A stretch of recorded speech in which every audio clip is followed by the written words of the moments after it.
Krishna Hare Krishna Krishna Krishna Hare Hare Hare Rama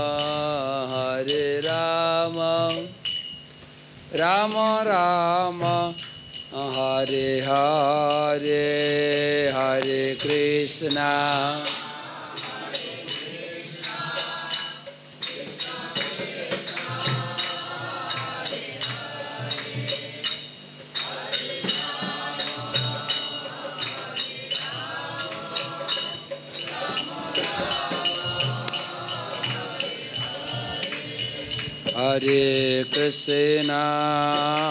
Hare Krishna Krishna Krishna Hare Hare Hare Rama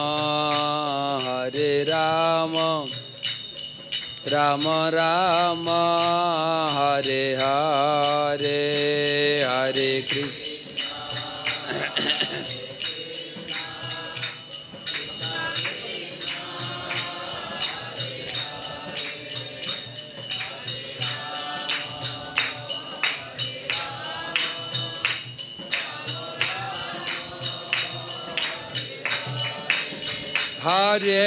Krishna Hare Krishna Krishna Krishna Hare Hare Hare Rama Rama Rama Hare Hare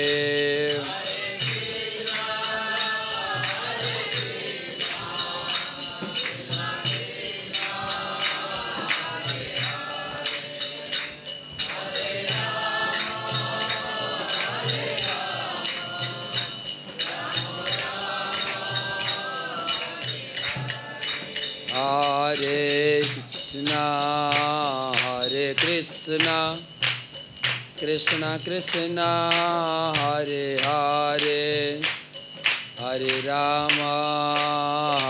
Rama Rama Rama Hare Hare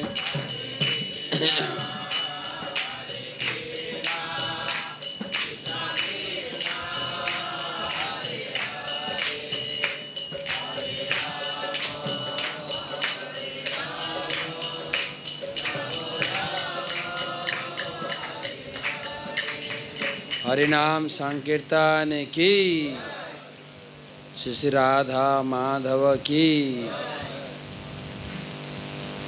Jagat Guru शिल प्रभुपाद की रथयात्रा महोत्सव की नाला से पंडित बाबू आसছে देख रख है যায় সরি আপনাকে ছেড়ে চলে এসেছে মালা মালা মালা এদিকে এরকম বসে এরকম হ্যাঁ আপনি পাঠ দিচ্ছেন আমি পাঠ দিচ্ছি তো এইদিকে আমার দিকে মুখ করে হ্যাঁ হ্যাঁ ঠিক আছে চলো ভিতরে আসেন দাদারা ভিতরে আসেন হ্যাঁ ব্রহ্মচারীরা ভিতরে আসেন ভিতরে আসেন না মাতাজি আছে ব্রহ্মচারী বললে হবে ভিতরে হ্যাঁ দরজায় বসেন না নরসিংহদেবের মতো ফেরানো কিছু বধ হয়ে যাবে কিন্তু ভিতরে ভিতরে এত পিছনে কেন ভয় কিসের আমি কি কোনো ভয়ের কারণ তবে যে পাঠে বসবেন একদম সামনে তাহলে ঘুম আসবে না মোবাইল ঘাঁটতে পারবে না হ্যাঁ সবসময় পাঠে সামনে বসবে ঠিক আছে সামনে সামনে সব পিছিয়ে পিছিয়ে বসে খাওয়ার সময় আগে আর পাঠের সময় দূরে দূরে বসে আরো সামনে হ্যাঁ হ্যাঁ এইটু মানে লাগলো যে আমার চারদিকে কেউ আছে একজন বসবো ওই মাথা ঠিক আছে না বয়েন বয়েন বয়েন গুরবে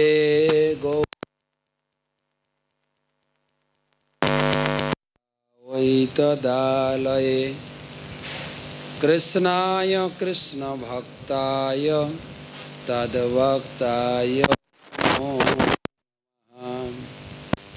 वन्दे अहं श्रीगुरो श्रीयुतपदकमलं श्रीगुरुन् वैष्णवांश्च श्रीरूपं साग्र रघुनाथान्वितं तं सजीवं साद्वैतं सावधूतं परिजनसहितं कृष्णचैतन्यदेवं श्रीराधाकृष्णपादान् सहगण ललिता श्रीविशाखान्वितांश्च नमो ॐ विष्णुपादाय कृष्णप्रेष्ठाय भूतले श्रीमते भक्तिवेदान्त स्वामिनिति नामिने नमस्ते सारस्वती देवे वाणी प्रचारिणे निर्विशेष शून्यवादी पाश्चात्यदेशतारिणे जय श्री कृष्ण चैतन्य प्रभु नित्यानंद श्री अद्वैत गदाधर शिवासादि श्री गौर हरे कृष्णा कृष्णा कृष्णा हरे हरे हरे राम राम राम हरे हरे। ओम नमो भगवते वासुदेवाय ओम नमो भगवते वासुदेवाय ओम नमो भगवते वासुदेवाय नारायणं नमस्कृत्यं नरं चैव नरोत्तमं देवीं सरस्वतीं व्यासं ततो जयम् उदीरयेत् तमादिदेवं करुणानिधानं तमालवर्णं श्वेतावतारम् अपार संसार समुद्रसेतुं भजामहे भागवत स्वरूपम्। ग्रंथराज श्रीमद्भागवतम दशम स्कंध चतुर्थ अध्याय तृतीय श्लोक 3 नंबर श्लोक।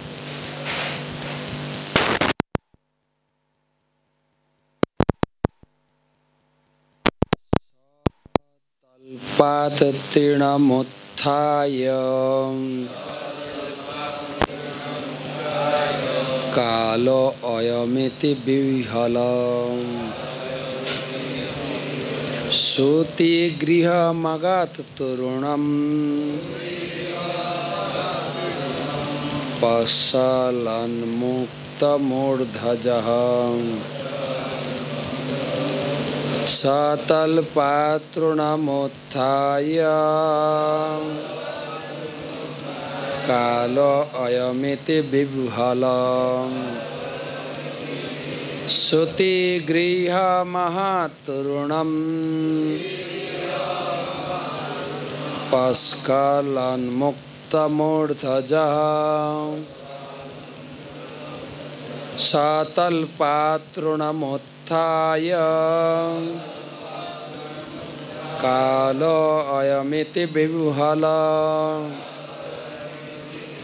श्रुतिगृहमगात्तरुणम् पस्खलन्मुक्तमूर्धजः। बोलो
এই শ্লোকের অনুবাদ এবং তা করেছেন ইস্কন প্রতিষ্ঠাতা আচার্য কৃষ্ণ কৃপা সমৃদ্ধ ছিল অভয় চরণারবিন্দ স্বামী ছিল প্রভুপাদ কি জয়। এই অধ্যায়ের নাম হচ্ছে কংসের অত্যাচার।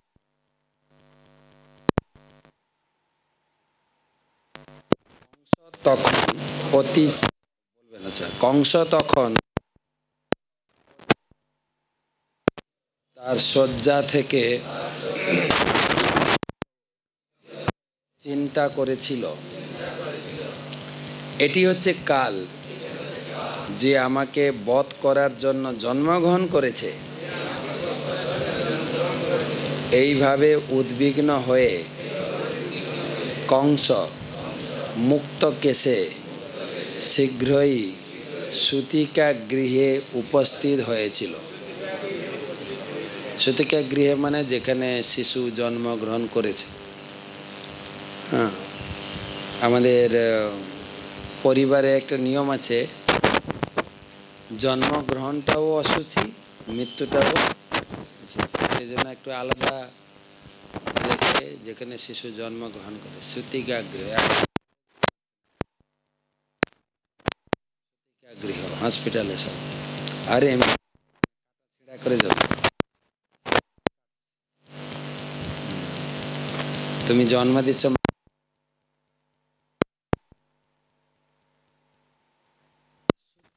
গৃহ। যেরকম নিত্যানন্দ প্রভুর জন্মস্থানে আছে গৃহ লেখা আছে।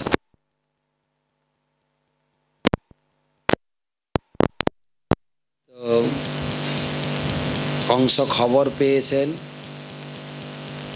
আর কংস ছুটছেন আমার মৃত্যু জন্মগ্রহণ।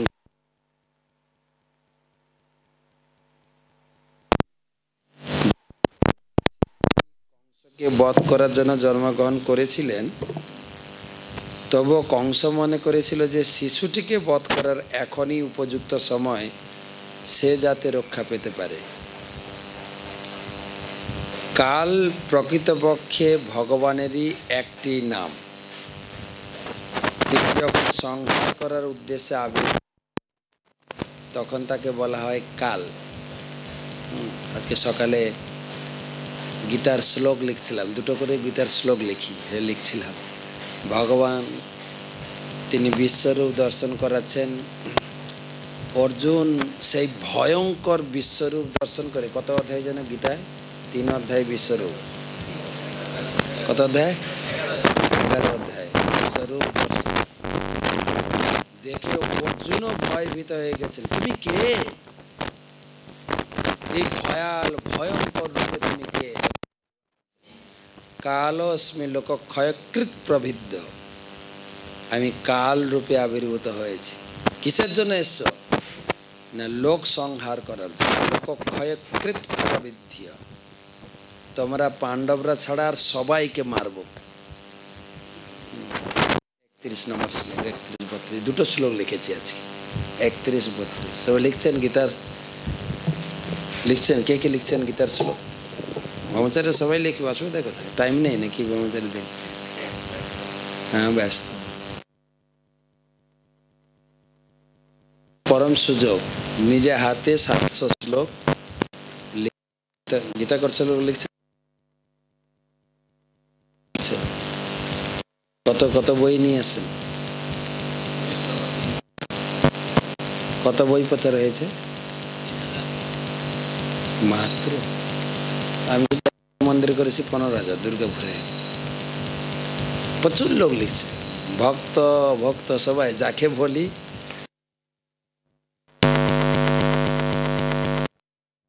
3 টাকা 3 টাকা 3 টাকা কে নেবেন? আর ছুটে লোক যেখানে 20-25টা রাখি ধুলোর মতো উড়ে, কেননা আমি নিজে লিখছি, সেজন্য লোকে লিখবে না কেন? তো লিখবেন, হেভি আনন্দ মজা। গীতা পড়েছি, গীতা শুনেছি, এখন লিখবো। একটা মাঝে মাঝে এক দিন বাদ পড়ে যায় আমার, পরের দিন ওটাকে মেকআপ করব। তো এখানে যেদিন এলাম ওদিন লিখতে পারিনি, তারপরের দিন লিখতে পারিনি, কালকে কমপ্লিট করেছি, আজকে লিখেছি। তো লিখছিলাম তখন, কালো ক্ষয়কৃত প্রবৃদ্ধ, আমি কাল রূপে জগতে আবির্ভূত হয়েছি। স্মৃতি হয়ে থাকবে, কিন্তু হাতে একটা করে হরিনাম লিখবো, আর একটা সেই হরিনামের ডায়েরিটা যাবে টিআবি মন্দিরকে দাঁড় করিয়ে রাখবে 10,000 বছর, আর হরিনামটা আমার কাছে থাকবে। যখন আপনি গুরু হবেন, আমার গুরুদেব একটা একটা করে 700 শ্লোক নিজের হাতে লিখেছে। আমার গুরুদেব কি কম ব্যাপার নাকি? বলো তো নাকি? কেন গুরুমা চাইছেন ইস্কনে 1 কোটি গুরুদেব হবেন, গুরুমাজির পরিকল্পনা। তো কাল প্রকৃতপক্ষে ভগবানের একটি নাম। তিনি যখন সংহার করার উদ্দেশ্যে আবির্ভূত হন, তখন তাকে বলা হয় কাল। কালের আরেকটা রূপ হচ্ছেন শিব ঠাকুর, কাল ভৈরব। শিব ধ্বংস করতে আবির্ভূত না, শিব হচ্ছেন ধ্বংসের ইনচার্জ, তাকেও কাল বলা হয় শিবকে। আর তার স্ত্রীর নাম হচ্ছে কালী, কাল থেকে কালী আছে না? কালী আমাদের মেধস মনির আশ্রম আছে এখানে। পার্বতী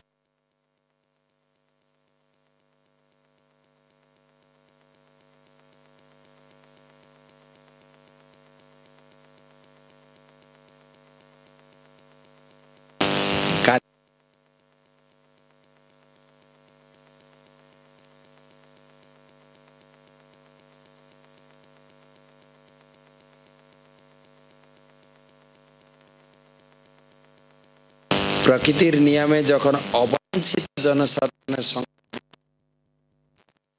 প্রকট হয় এবং ভগবানের ব্যবস্থাপনায় যুদ্ধ, মহামারী, দুর্ভিক্ষ ইত্যাদি রূপে জনসাধারণ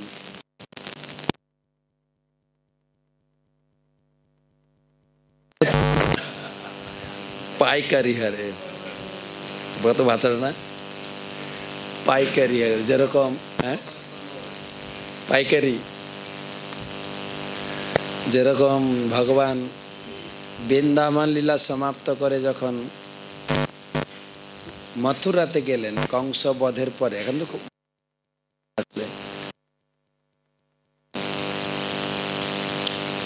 কংসের 2 স্ত্রী ছিল, প্রাপ্তি, অস্তি। তারা দুজন ছিল কার মেয়ে?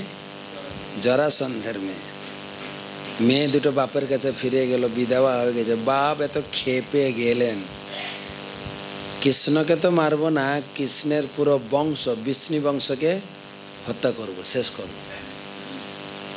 আর সেই নিয়ে সে সংকল্প করেছিল প্রতি বছর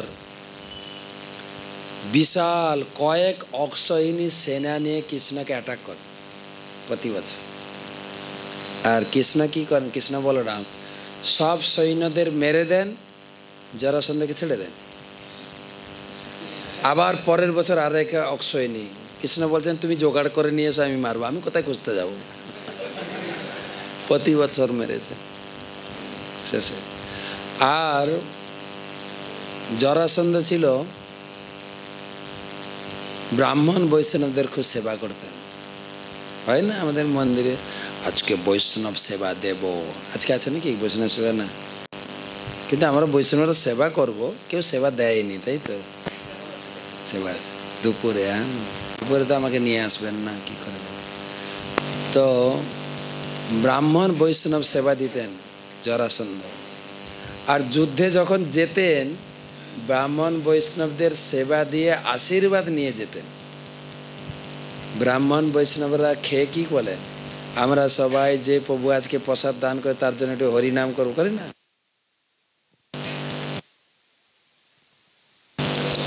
জরাসন্ধ সব ব্রাহ্মণদের কাছে বৈষ্ণবের আশীর্বাদ চাইতেন। আজকে আমি যুদ্ধে যাচ্ছি, আপনারা সবাই আশীর্বাদ করবেন আমাকে। সবাই আশীর্বাদ করতে বিজয়ী ভব, কে আপনি বিজয় লাভ করুন বলতেন, বিজয়ী ভব, আর হেরে আসতেন প্রতিবারে, সব সৈন্যদের হারিয়ে ফিরতেন। এবারে 17 বার এতে প্ল্যান করে ব্রাহ্মণ বৈষ্ণব সেবা দিয়েছেন। ঠিক আছে, একটা সুন্দর ভোজ দিয়েছেন, বৈষ্ণব সেবা খাওয়া হয়ে গেছে। আপনারা আমাকে সবাই আশীর্বাদ করুন, বিজয়ী ভব। আর সঙ্গে সবাই গেটটা বন্ধ করো। প্রতিবারে আপনারা বিজয়ী ভব আশীর্বাদ দেন, আর আমি হেরে আসি। গেট বন্ধ করলাম, সব ঘরে থাকবেন। যদি বিজয় করে না আসি, সব গলা কাটবো।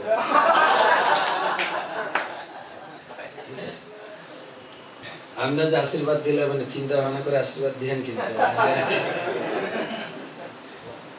আমরা আশীর্বাদ করছি, আমরা সবাই প্রার্থনা করছি আপনার বাবা যে হসপিটালে অসুস্থ আছেন, সুস্থ হয়ে ফিরে আসুন। আপনি সুস্থ হতে পারবেন না, তো কথার ভাঁজে বলতে হবে। হ্যাঁ, আপনার বাবা যাতে মঙ্গল হয় প্রার্থনা, মরে যাক আর ফিরে আসুন, যে কোনো একটা হবে। মারা গেলেও মঙ্গল, ফিরে এলেও কথা একটু ভগবান যা করবেন মঙ্গল। সেজন্য গুরু মহারাজ আমরা আন্দাজে বলে দিই, আয়ুষ্মান ভব, তোমার দীর্ঘ আয়ু হোক। আমি আয়ু বাড়ানোর কে? গুরু মহারাজ এই ভাষা ইউজ করেন নাই। গুরু মহারাজ কি বলেন? আর যেখানে যে বিগ্রহ আছে ওই ঠাকুরের নাম করে রাধা মাধব মতিরস্ত। দিল্লিতে গেছেন, এসে প্রণাম করে কৃষ্ণ, না কৃষ্ণ না, পার্থ সারথী রতিরস্ত। সবাই বুঝতে পারবে পার্থ সারথী মন্দির আছে দিল্লিতে। যে যেখানে যে ঠাকুর আছে সেই নাম উচ্চারণ করে সেটা মনে পড়ে গেল। তখন ব্রাহ্মণদের এবারে বৈষ্ণব ভোজ খেতে এসে অবস্থা খারাপ, আটকা পড়ে যায়, একদম বন্দি করে গেছে। এবারে জয় করে না এলে গলা কাটছে। আর এদিকে ব্রাহ্মণ বৈষ্ণবরা ঠাকুরকে প্রার্থনা করছেন, প্রভু কি হবে এখন? এতদিন পেট পুরে খেয়েছে, এখন কি হবে? আকুল ভরে প্রার্থনা করছে, হে প্রভু, আপনি গজেন্দ্রকে রক্ষা করেছেন, আপনি দ্রৌপদীর লাজ বাঁচিয়েছেন, আপনি হচ্ছেন, আপনি প্রহ্লাদের জীবনকে রক্ষা, আমাদের এখন জীবন সংকটাপন্ন, আমাদেরকে রক্ষা করুন, কিছু একটা ব্যবস্থা করুন। তখন ভগবান বললেন, যুদ্ধক্ষেত্র থেকে হ্যাঁ মোটামুটি জয় করে এসছে, আমার ভাই পালিয়ে গেছে। তখন ব্রাহ্মণদের ছেড়েছে। তো মূর্তিমান কাল কখন যে আসবে, তো সেজন্য বলছেন পাইকারি হারে মৃত্যু। মানে ওই জরাসন্ধ পাইকারি নিয়ে এসে জমা করতেন খাতুনগঞ্জে, আর খাতুনগঞ্জে পাইকারি মার্কেটে। কালকে গেছিলাম, তাই জন্য মনে পড়লো পাইকারি মার্কেট। আর কালকে পাইকারি হারে খাইয়েছে, আর কালকে পাইকারি হারে ভাগবতম বিক্রি হয়েছে।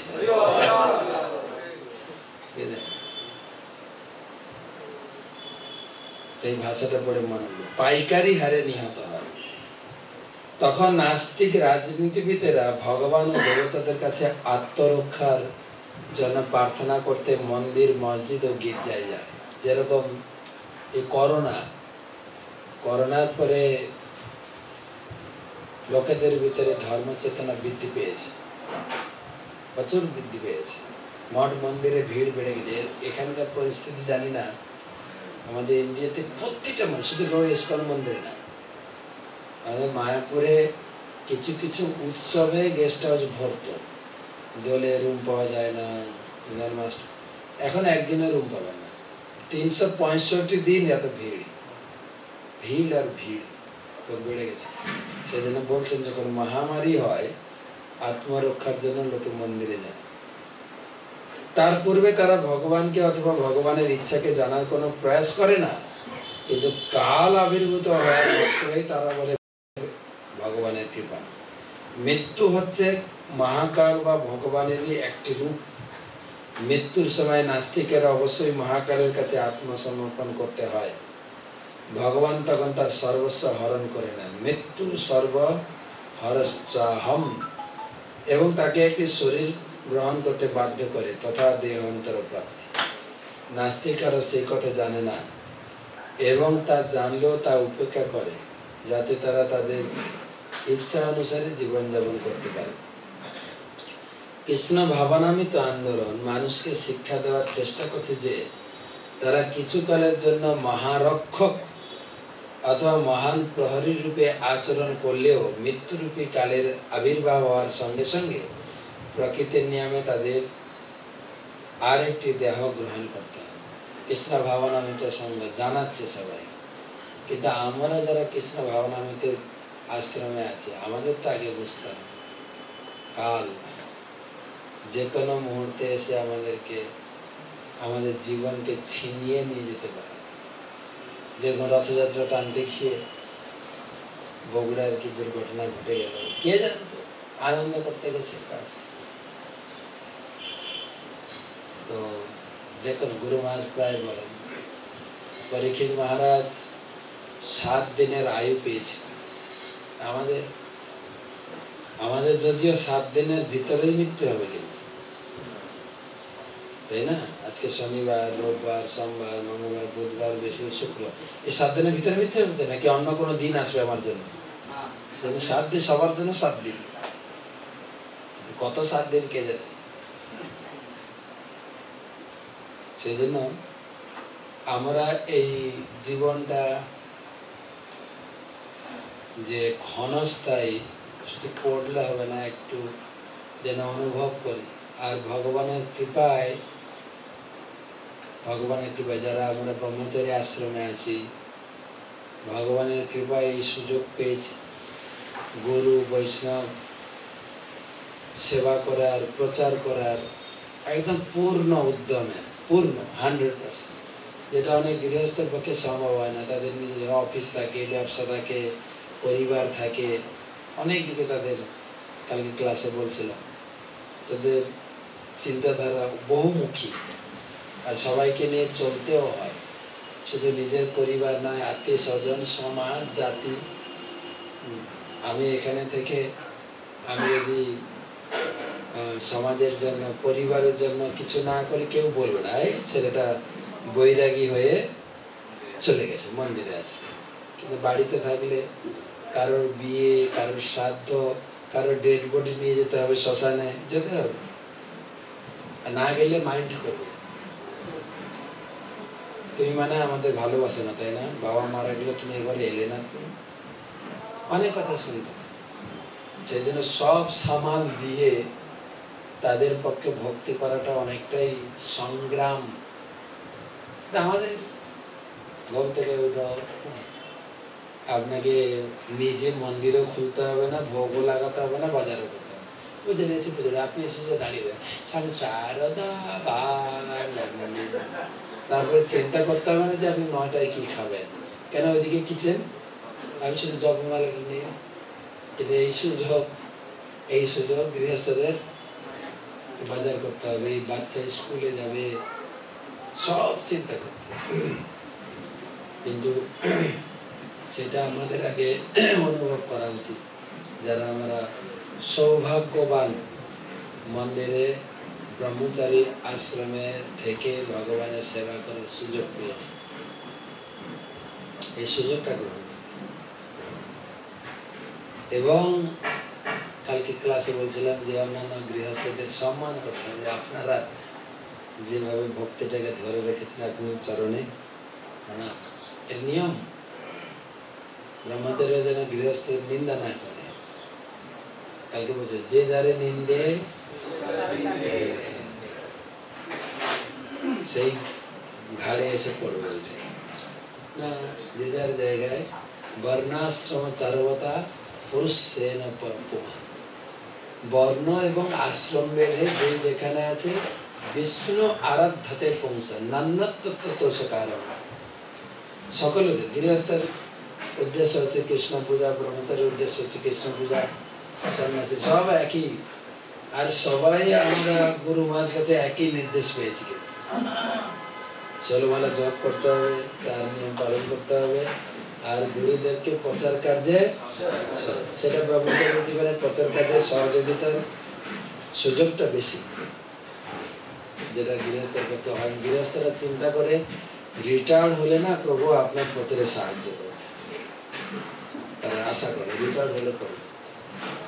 সেই জন্য কেবল কৃষ্ণ চিন্তা, কৃষ্ণ পূজা। আর আগে এত ব্রহ্মচারী ছিল না, এক একজন ব্রহ্মচারী ছিল, কি করেছেন সেইগুলোর খুঁটে খুঁটে বের করছে এখন গৃহস্থ গ্রুপ রয়েছে। তা আমাদেরকে অনেকটাই সাবধান থাকতে হবে, বিশেষ করে সেলফি তোলার ক্ষেত্রে, বিশেষ করে অফিসে বসছি বা কারো বাড়ি যাচ্ছি, সব পিছনে নজর আছে, কিন্তু পিছনে লেগেই আছে, আমার পিছনে লেগে আছে। হ্যাঁ, এত ঝামেলার ভিতরে আপনি বাংলাদেশে এসছেন কেন, কত টাকা ইনকাম করতে এসছেন লিখছে, যে টাকা দিচ্ছে ধরে বসে তাও ফটো উঠছে। সুতরাং এটা ভালো, এটা খারাপ নাকি? এখন তো নিন্দা করতে পারেন, এটা আমার ভালো, আমি আরো সতর্ক। কোন গৃহস্থ বাড়িতে গিয়ে কতক্ষণ থাকবো, কতক্ষণ গোদহন, সেটা তো কাজ, আমি গিয়ে না হয় ঘুরে এলাম, কিন্তু মোবাইলটার কানেকশন যদি থাকে সেটা কতক্ষণ? ভাগবত ক্লাস হচ্ছে, আসছে না, আমি তো ভাগবত ক্লাস দিচ্ছি কাকে? মোবাইলে এক মাতাজিকে শোনাচ্ছি, ব্যাস। সেই জন্য অনেক সব ইস্কনে কেবল আমরা শাস্ত্র পড়ছি না, ভগবান প্র্যাকটিক্যালি দেখিয়েও দিচ্ছে। আমার আগে বড় বড় সব ভক্তরা ছিল, তারাও পাল্টি খেয়েছেন তো নাকি? আমি মনে করছি আমি ঠিক আছে, সারা দুনিয়া পাল্টে খেলেও আমি, যারা আমরা ব্রহ্মচারী আশ্রমে আছি, এই ড্রেসের মর্যাদা, সেদিন আমি ক্লাসে বসলে বলি, ব্রহ্মচারীর সামনে বসে, ঠিক পিছনে পিছনে প্রভুদের পিছনে, মাতাজির পিছনে বসে। এই প্রথম দিন ক্লাসেও দেখলে একটা ব্রহ্মচারী ওইখানে বসছে, একটা ওই কোনায় বসছে, গেটে বসে বসে রাম রাম রাম, কত লোক ঢুকছে দেখছে, আমি কাছে এসে বসা, তোমার কে ঢুকছে না ঢুকবে। তাই কিছু লোক এসে স্টেজে বসে, আর কিছু লোক অত সোজা, মহারাজ ডাকলেও আমি যাবো, আমি আমার জায়গায় থাকবো,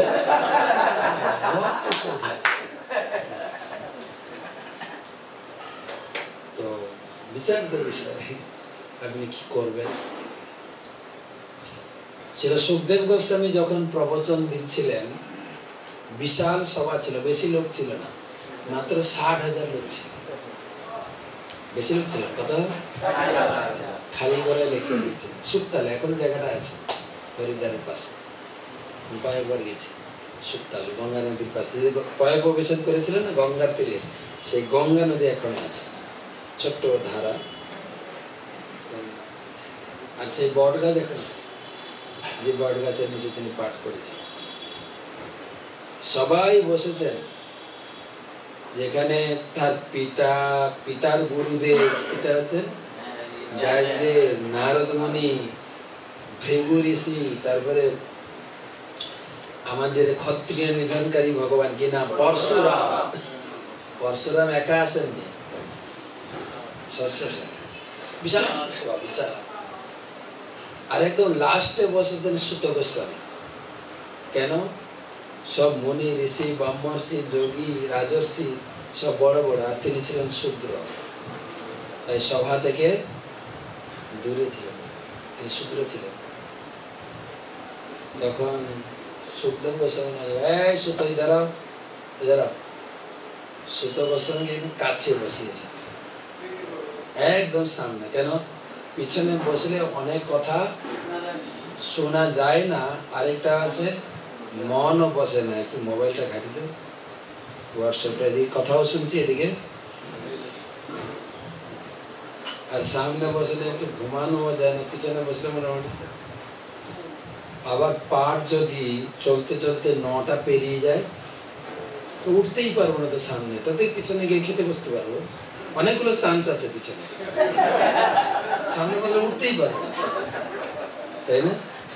মানে মায়াপুর আছে পাঠক এখানে বসে, কিছু কিছু লোক অত দূরে বসবে কেন, যদি আর আমি পাঠে বসলে তো সবার চিন্তা এ দেরি করবে, আগে থেকে সতর্ক হয়ে যায় 9টায় খেতে হবে, পাঠে টাইমলি আসি না আসি, মঙ্গলাতে আসি, খাওয়ারটা 1 মিনিট যেন দিছে না, কি জানি সব অপেক্ষা করে 9টা বেজেছে, ঘন্টি মারো, না পাঠ হয়ে যায়, পাঠ চলতে থাকে, আমাদের কাজ আছে, হবে যেতে হবে।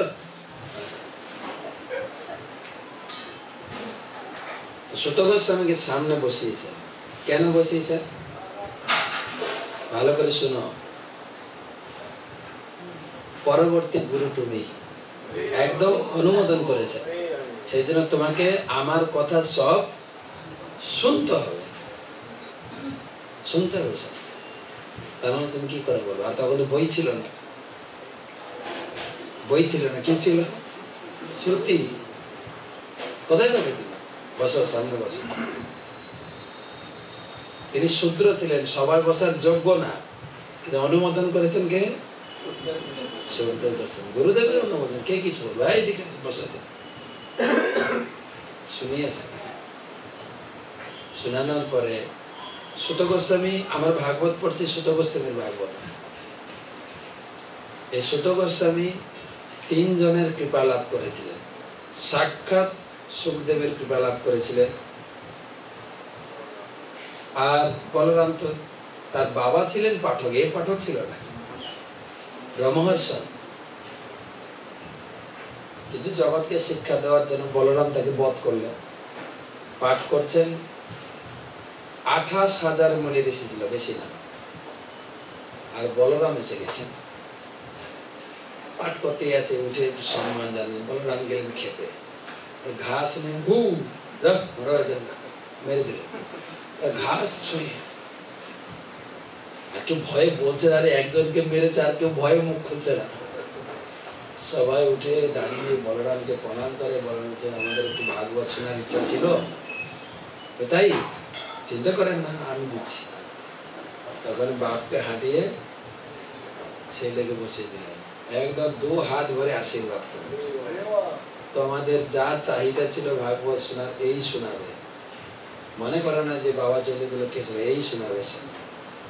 বলরামের কৃপা, আর তার কৃপা সুখদেবের কৃপা, আর তৃতীয় কৃপা ছিল ব্যাসদেবের। তিনি যেহেতু সুত ছিলেন, সুত মানে কি দাস, তাই ব্যক্তিগতভাবে ব্যাসদেবের সেবক ছিলেন, ঘর পরিষ্কার করা, খাদ্য করে না, সেবক সব করতেন। ব্যাসদেব এত সন্তুষ্ট হয়েছিলেন তার সেবাতে,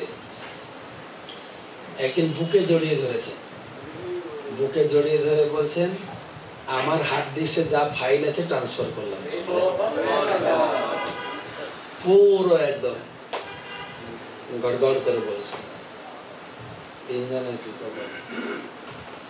যদি সেটা মনে পড়লো, যদি ভাগবত শুনতে চাই, নিজের যদি বই থাকে, বই নিয়ে এসে বসেন, একটা শ্লোক উচ্চারণ করবো, ওখানে বলছেন শ্লোক দেখতে পাবেন,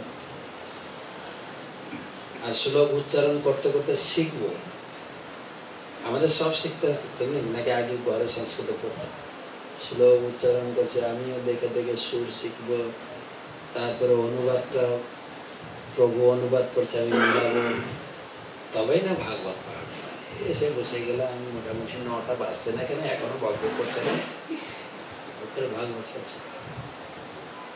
যারা কমপক্ষে আশ্রমে আছে, আমরা ভাগবত পাঠ করব, ভাগবত পাঠ শুনবো। আমরা ভাগবত পাঠ করি না, বলা হয় আজকে 10ম অধ্যায়ে 10ম স্কন্ধে 4th অধ্যায় 3 নম্বর শ্লোকটি আমরা পাঠ করে আলোচনা করব, বলে না, বা পাঠ করে শ্রবণ করব বলে না। তাই আমাদের ভিতরে আমি আজকে পাঠ করব, উনি আজকে পাঠ করবেন, যেরকম গাইতে গাইতে গায়ক, বাইতে বাইতে মানে বাজাতে বাজাতে বাদক, পড়তে পড়তে পাঠক, আপনি পাঠক হয়েছেন। সেই জন্য সবার কাছে বই আছে তো না? বই ভাগবত আছে নেই, কিন্তু মোবাইলে আছে। মোবাইলে দিয়ে দেন, যদি আপনার নিজস্ব বই না থাকে মোবাইলে খুলে বসবেন, শ্লোকটা আপনি উচ্চারণ করার চেষ্টা করবেন, আর পড়েন, তাৎপর্য পড়া আছে, আপনিও যে পাঠক তার সঙ্গে বসে বসে তাৎপর্যটাও পড়বেন, তাহলে আপনার ডেলি ভাগবত পড়া হয়ে যাবে। আমি প্রতিদিন ভাগবত শুনি না, ভাগবত পড়ি বলতে, আর সুযোগ থাকলে যদি সন্ধ্যার সময় থাকে সন্ধ্যার সময় গীতা পড়ুন। প্রভুপাদ দিয়েছেন সকালে ভাগবতম, সন্ধ্যায় গীতা। আমি একটু উল্টো করি, সকালে গীতা, বিকালে ভাগবত। লোক একটু ব্যস্ত তো, ওই জন্য সকালে 3 মিনিটের গীতা আর রাত্রে 40 মিনিটের ভাগবত, একটু উল্টো হয়ে গেল। সকালে এত সময় দিতে পারেন না। তো আমি পড়ছি আমার জন্য, আমি পাঠক নই তো, আমি শুধু প্রতিদিন 2-3টা করে শ্লোক পড়ে পড়ে পড়ে পড়ে একটু নিশ্চিত হবো যে আমি ভাগবতের প্রত্যেকটি শ্লোক, প্রত্যেকটি অনুবাদ, প্রত্যেকটি তাৎপর্য করেছি। তো যেটা বলছিলাম, কৃষ্ণ ভাবনামৃত আন্দোলন মানুষকে শিক্ষা দেওয়ার চেষ্টা করছে। তারা কিছুকালের জন্য মহারক্ষক অথবা মহান প্রহরীরূপে আচরণ করলেও মৃত্যুরূপী কালের আবির্ভাব হওয়ার সঙ্গে সঙ্গে প্রকৃতির নিয়মে তাদের একটি দেহ ধারণ করতে হবে। সেই কথা না জেনে তারা অনর্থক রক্ষী কুকুরের মতো আচরণ করে তাদের সময়ের অপচয় করে এবং ভগবানের কৃপা লাভ করার চেষ্টা করে না। সে সম্বন্ধে স্পষ্টভাবে বলা হয়েছে, অপ্রাপ্যমাং নিবর্তন্তে মৃত্যু সংসার বর্তমানে। কৃষ্ণ ভাবনাহীন মানুষকে নিন্দা করছে, কারণ পরবর্তী জীবনে সে কি হবে সে জানে না। জন্ম মৃত্যুর চক্রে বিচরণ করতে থাকে। তো আমাদের পরম সৌভাগ্য যে আমরা এই গীতা ভাগবতম বাংলায় পেয়েছি, বাংলায়, তাই না? আর আরেকটা কথা আছে, গীতা ভাগবতম একটা বই জানতাম, এখনো প্রচার করতে যাবেন, ও একটা গীতা রাখেন, গীতা ভাগবতম আছে, বাড়িতে হয়তো গীতা আছে, কি বলবেন, গীতা ভাগবতম আছে, তাই তো নাকি? আমিও জানতাম, এখন এসে দেখছি যে শাস্ত্রের ভিতরে একটার সঙ্গে একটা শাস্ত্রের কত মিল রয়েছে, সংযোগ রয়েছে, আর সেগুলো পড়ার সুযোগ লাভ হয়েছে। আর পড়ছি না, আবার ব্যাস আসনে বসে লেকচার দিচ্ছি। সুতরাং এই প্রভুপাদ বা গুরুবর্গের বিশেষ কৃপা যে ভাগবতম, এই অধ্যায়ের নাম হচ্ছে কংসের অত্যাচার। কংসের মাধ্যমে আমাদের শেখানো হচ্ছে। কংস যেরকম নিজে মারা যাবে না তার জন্য পরিকল্পনা করেছিলেন, স্বয়ং মৃত্যুর জন্মদাতা জন্মদাত্রী দুজনকে ঘরের বেঁধে রেখেছিলেন। মৃত্যু আমাকে মারবে কি, মৃত্যু জন্মালেই আমি তাকে মারব, তাই তো প্ল্যানটা ছিল। তার তো আগে থেকে সূচনা ছিল। কি সূচনা ছিল? এই বনের অষ্টম গর্ভের সন্তান তোমাকে মারবে। আমাদের তো কোনো সূচনা নেই। পরীক্ষিত মহারাজের সূচনা ছিল, কংসেরও সূচনা ছিল, কিন্তু কে মারবে নির্দিষ্ট করে দেওয়া হয়েছে। আমরা তাও জানি না কোন থেকে, যে আমরা রথে গিয়ে মারা যাব, কি রাস্তায় গাড়ি অ্যাক্সিডেন্টে মারা যাবে, কোনো নির্দিষ্ট নাই। কিন্তু কংসের নির্দিষ্ট ছিল কে মারবে, এই বোনের ছেলে। কত নম্বর ছেলে আন্দাজে বলেননি, কত নম্বর ছেলে? অষ্টম। একদম ক্লিয়ার বলে দিয়েছে। আর কংস প্ল্যান করলেন কি না, এ কি মারবে, এর ছেলে হলেই আমি ওকে মেরে দেবো, আর আমাকে কি করবে। সেই প্ল্যান করে ঘরে বোনকে বন্দি করে রাখে। প্রথম সন্তান হলো তো বসুদেব শর্ত করেছিলেন যে আমার সন্তানগুলো হলে তোমার হাতে তুলে দেব। এখানে অনেকগুলো শিক্ষা আছে। কিন্তু বিয়ে হয়েছে আগের দিন বসুদেব দেবকী, পরের দিন বোন গাড়ি চালিয়ে নিয়ে বোনকে শ্বশুর বাড়িতে ছাড়তে যাচ্ছে। যেরকম আগে ছিল, তো এখনো আছে মনে হয়, যে বোন একা যাবে কেন, বোনের সঙ্গে বোনের বোন অথবা বোনের ভাই যায়। কেন যায় বলো না? আমি দেখেছি ছোটবেলায় যে বোনকে বিয়ে দেওয়া হচ্ছে, যে বোন হয়তো এই বাড়িতে 15, 16 কি 20, 25 বছর কাটিয়েছে, বাবা মা সম্বন্ধ আত্মীয় স্বজন তাদের মায়া কাটিয়ে একটা অজ্ঞাত জায়গায় যাচ্ছে, যে বাড়ি জানেও না। এখন না হয় 2-4 বার দেখাশোনা হচ্ছে, কিন্তু আগে ও জানেই না আমাকে কোন বাড়িতে যেতে হবে, ঘরের দরজা কোন দিকে, ঘর কোনটা, কিচেন কোনটা, বাথরুম কোনটা। তখনকার দিনের নিয়ম ছিল কি, এত বড় ঘন্টা মুখ দেখানো যে কাউকে যে জিজ্ঞেস করে দাদা বাথরুমটা কোন দিকে, এটাও জিজ্ঞেস করা, কি বলতে গিয়ে কি ধরা খায়। এই নতুন বউ যাত্রার সঙ্গে মিশছো কেন? আর আমি জানিও না তাকে দাদা ডাকবো না কাকু ডাকবো, সেও তো জানে না। সেজন্য একটা হেল্পার যেতে, হেল্পার গিয়ে সংযোগ করে দিতে, তার অনুমতি ছিল, সে সবার সঙ্গে কথা বলতে পারে। দিদি একটু বাথরুমে যাবে, বাথরুমটা দিদিকে সঙ্গে, দিদি আবার শুধু ওইটুকু দেখতে হবে, এদিক সেদিক দেখা যাবে না, ঘুমটা যে যাবে। কিচেনে রান্না করতে যাবে, চাল কোথায় আছে কে বলে দেবে। এখন হেল্পার লাগে না কেন? কেন এখন 2 বছর হোয়াটসঅ্যাপে ঘাঁটে, আবার 2-1 বাড়িও দেখে চলে আসে। এখন এই কয়েকদিন আগে, মাস 6 আগে না 1.5 বছর আগে একটা মেয়ের বিয়ে হলো। প্রথম থেকে কতবার বলেনি, যেটুকু পিচ্ছি ছিল, তার বিয়ে হয়ে আবার পিচ্ছি হয়ে গেছে। তোর বিয়ে হচ্ছে, ওর বয়স তখন কত 22 না 23 বছর। খুব চঞ্চল মেয়েটা, বাপের এক মেয়ে চঞ্চল। তো আমি গেছি বাড়িতে, আমাকে ধরেছে, আমার বিয়েতে তুমি আসছো তো? আমি বলে আমার কিন্তু অন্য জায়গায় প্রোগ্রাম, আমি কোনো কথা শুনবো না, তুমি না এলে আমি বিয়েই করবো না, তোমাকে আসতে হবে, ঠিক আছে? তো আমি ওর বিপদে পড়লাম, আমার যাওয়ার কথা ছিল সৌদি আরবে। তো অনেক বোঝালাম, হাত ধরে, আমার দেখ তুই বিয়েটা কর, তো আমি বিয়েতে যেতে পারবো না, বিয়ের পর দিন ফিরবো। তাহলে বলো শ্বশুর বাড়িতে বউ ভাতে যাবে? হ্যাঁ যাবে। তো ওখানে গেছি, ওকে বলছি তুই এখন বিয়ে করতে যাচ্ছিস, শান্ত হ না। কেন শান্ত হওয়ার কি আছে? শান্ত হওয়ার আছে নাকি? আরে শ্বশুর বাড়ির লোক শাশুড়ি কি না বলে দেবে, বলে তুমি চিন্তা করো না, আমি ম্যানেজ করে নিয়েছি। মানেটা কি, শাশুড়ি এসেছিল দেখতে, আর আমাদের বাড়িতে নেমন্তন্ন করে গেলো, আমরা সবাই গেছিলাম দেখতে, মেয়েটাও গেছে বাপের ছেলে দেখতে। বলছে এই তো দেখে এসছি, শাশুড়িকে রান্না করে খাইয়েছে 2 বার। হ্যাঁ বিয়ের আগে আমি ম্যানেজ করে, বুঝে আমি ম্যানেজ করে নিয়েছি। তো এখন এরকম হয় যে একবার বাড়ি গিয়ে দেখে আসে, আর ছেলের মাও বলে কাকে ভালোবেসে নিয়ে দেখি একটু, নিয়ে গিয়ে ঘুরে, মা হ্যাঁ এই তোমার বৌমা হবে, তুমি দেখাও। সেজন্য এখন আর সঙ্গে যেতে লাগে না তাই না। আমি বউ ভাতে গেছি, বউ ভাতে কত লোক এসছে, ছেলে বৌমা বসে থাকে না।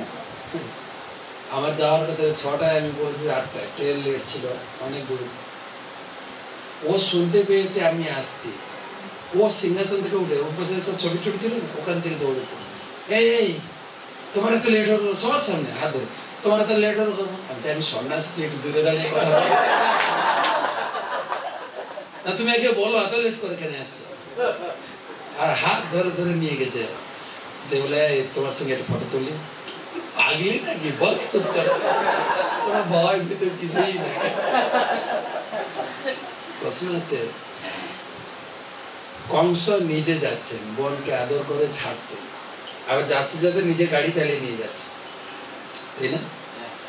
তখনই দৈববাণী হয়েছে যে মূর্খ কংস, যাকে নিয়ে যাচ্ছ তারই অষ্টম গর্ভ, একটু নির্দিষ্ট করা আছে, অষ্টম গর্ভের সন্তান তোমাকে হত্যা করবে।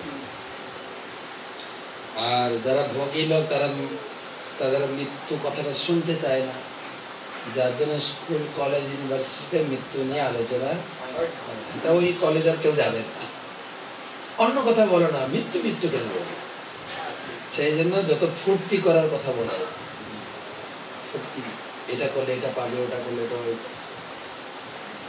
তো তখন তরোয়াল বের করেছে, চুলের মুঠি ধরে বলে এর অষ্টম গর্ভের সন্তান কি, একেই মেরে দিলে আর সন্তান হবে না, তাহলে তো আমি নিশ্চিত।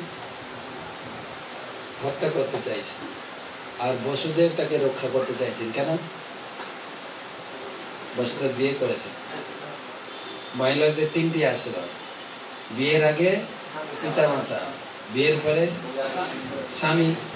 একদিন আগে বিয়ে হয়েছে, এখন দায়িত্ব পড়ে গেছে কার? বসে দিয়ে কি বলে, কংসের দায়িত্ব নেই, কংসের বোনের পাঠ শেষ, এখন কার দায়িত্ব? বসুদেব। বসুদেব তো কি করে রক্ষা করবো? অনেক যুক্তি টুক্তি দেখিয়েছে। তুমি একজন রাজা, একটা মহিলাকে হত্যা করলে তোমার অপযশ হবে না? পুলিশরাও মহিলাকে গায়ে হাত দিতে কিন্তু বোধ করে। কোনো মহিলা যদি অপরাধও করে, পুলিশও ধরতে যায় না। তখন মহিলা পুলিশ আরেকটা বিভাগ বানিয়েছে এখন, মহিলা বিভাগ। তো তুমি কি করে সাহস করছো? আর তো ধর্মের কথা শুনে নাকি? মৃত্যু ভয়ে তখন যত সব বুঝি না কাটবো। তো অনেক আলোচনা, একটা অধ্যায় আছে আলোচনা। বসুদেব বুঝাচ্ছেন নিজের স্ত্রীকে রক্ষা করার জন্য ভাইয়ের হাত থেকে কি করে বাঁচাবে। লাস্টে শর্ত করলেন, আচ্ছা ঠিক আছে, আমরা জানি না, বিয়ে তো হলো, হয়তো দেখা গেল ভবিষ্যতে দেবকীর কোনো সন্তান হলো, তোমার ভয় কিসের? তাই যা বুঝিয়েছেন কোনো মতো কাজ হয়। লাস্টে বললেন যে আমি শর্ত করছি, যদি ভবিষ্যতে কোনো সন্তান হয় আমি তোমার হাতে তুলে দেবো, তুমি বলো। তো প্রথম সন্তান হয়েছে। আর কংস জানতো বসুদেবের বাক্য মানে তার কতটা বিশ্বাস রেখেছে, সেই জন্য তো ভগবানের বাবা হয়েছে। তো প্রথম সন্তান হয়েছে, হাতে নিয়ে কংসের উপর দিয়েছে। পারবেন কেউ? সন্তান, ছেলে সন্তান একদম দেবকীর কোল থেকে নিয়ে মৃত্যু হাতে তুলে দিয়েছে। কেন? বাক সত্য, বাক সত্য, যা বলবেন তাই। কংস হাতে নিয়ে সন্তানকে, ওর মন ঘুরে গেল, কি কিউট সন্তানটা। শিশুদের সবাই ভালোবাসে, এটা মায়া এসে যায় যে কোনো লোক, এত কিউট। আর নিয়ে গালে চুমু খাওয়া, আদর করা শুরু করেছে। না না না, রেখে মারতে পারবে না, এটা অসম্ভব। আর তাছাড়া এই ছেলেটা তো মারবে না, কোন ছেলে মারবে? অষ্টম। এটাকে মেরে কি লাভ বলে? একদম আদর করতে করতে, চুমু খেতে খেতে কংস দেবকীর কাছে পৌঁছে ফেরত দিয়েছে। দেবকী খুশি হয়েছেন, কিন্তু বসুদেব অতটা খুশি হয়, কেননা এর উপরে বিশ্বাস নেই। এখন ফেরত দিয়েছে, এখন আবার কখন যে কি বলে। কেন? যারা ভোগিল, ভগৈশ্চর্য প্রসক্তা নাম তয়া অপহৃত চেতসাম, তারপরে তার বুদ্ধিটা ছড়িয়ে যায়। সমাধৌ ন, মাইন্ডটা স্থির, চঞ্চল। এখন এক কথা বলে, তাদের কথা চেঞ্জ করে, প্রতি মুহূর্তে কথা চেঞ্জ করে। আর চেঞ্জ করে, যদি আপনি চেঞ্জ করতে না পারেন তাহলে উকিল যাবেন। ও পড়াশোনা করে জেনেছে কিভাবে চেঞ্জ করতে হয়, কিভাবে কথাকে চেঞ্জ করতে হয়। কারা জানে? উকিল বসে। আপনি কিছু টাকা দিলে সঙ্গে সঙ্গে হ্যাঁ কে না, সেই জন্য লোকে ভোগী লোকেরা উকিলের কাছে, তারা পড়াশোনা করে জেনেছে কিন্তু কিভাবে চেঞ্জ করতে হয় কথা। এর উপর বিশ্বাস নেই এখন। কিন্তু একজন উপর থেকে নেমে এলেন, নারদ মুনি। নারদ মুনি এসে গেলেন কংসের দরবারে। নারায়ণ নারায়ণ। কংস নারদ মুনিকে দেখে খুব শ্রদ্ধা করে পূজা করেছেন, বসিয়েছেন। কি হেতু আগমন ঋষিবর? কি হেতু মানে? তুমি বাচ্চাটাকে ফেরত দিলে কেন? বলছে ফেরত দিলাম, বাচ্চাটা কি কিউট, কি সুন্দর, আমার মারতে না ইচ্ছা হলো। আমার নিজের ভাগনা, ভাগনা মানে ছেলের মতো, নিজের ভাগনা, কি করে মার? আর তাছাড়া তো এই শিশুটা তো আমাকে মারবে না, মারবে কোনটা? অষ্টম। না না, বলে তুমি জানো না, দেখেন নারদ বুঝাচ্ছেন মারতে, কংসা হয়ে গেছে নিষ্করণ ভক্ত, উল্টো হয়ে গেছে। নারদ বুঝাচ্ছেন আরে তুমি জানো না বিষ্ণু এবং দেবতাদের পরিকল্পনা, কখন যে কি করে তাদের উপরে ভরসা করা যায়।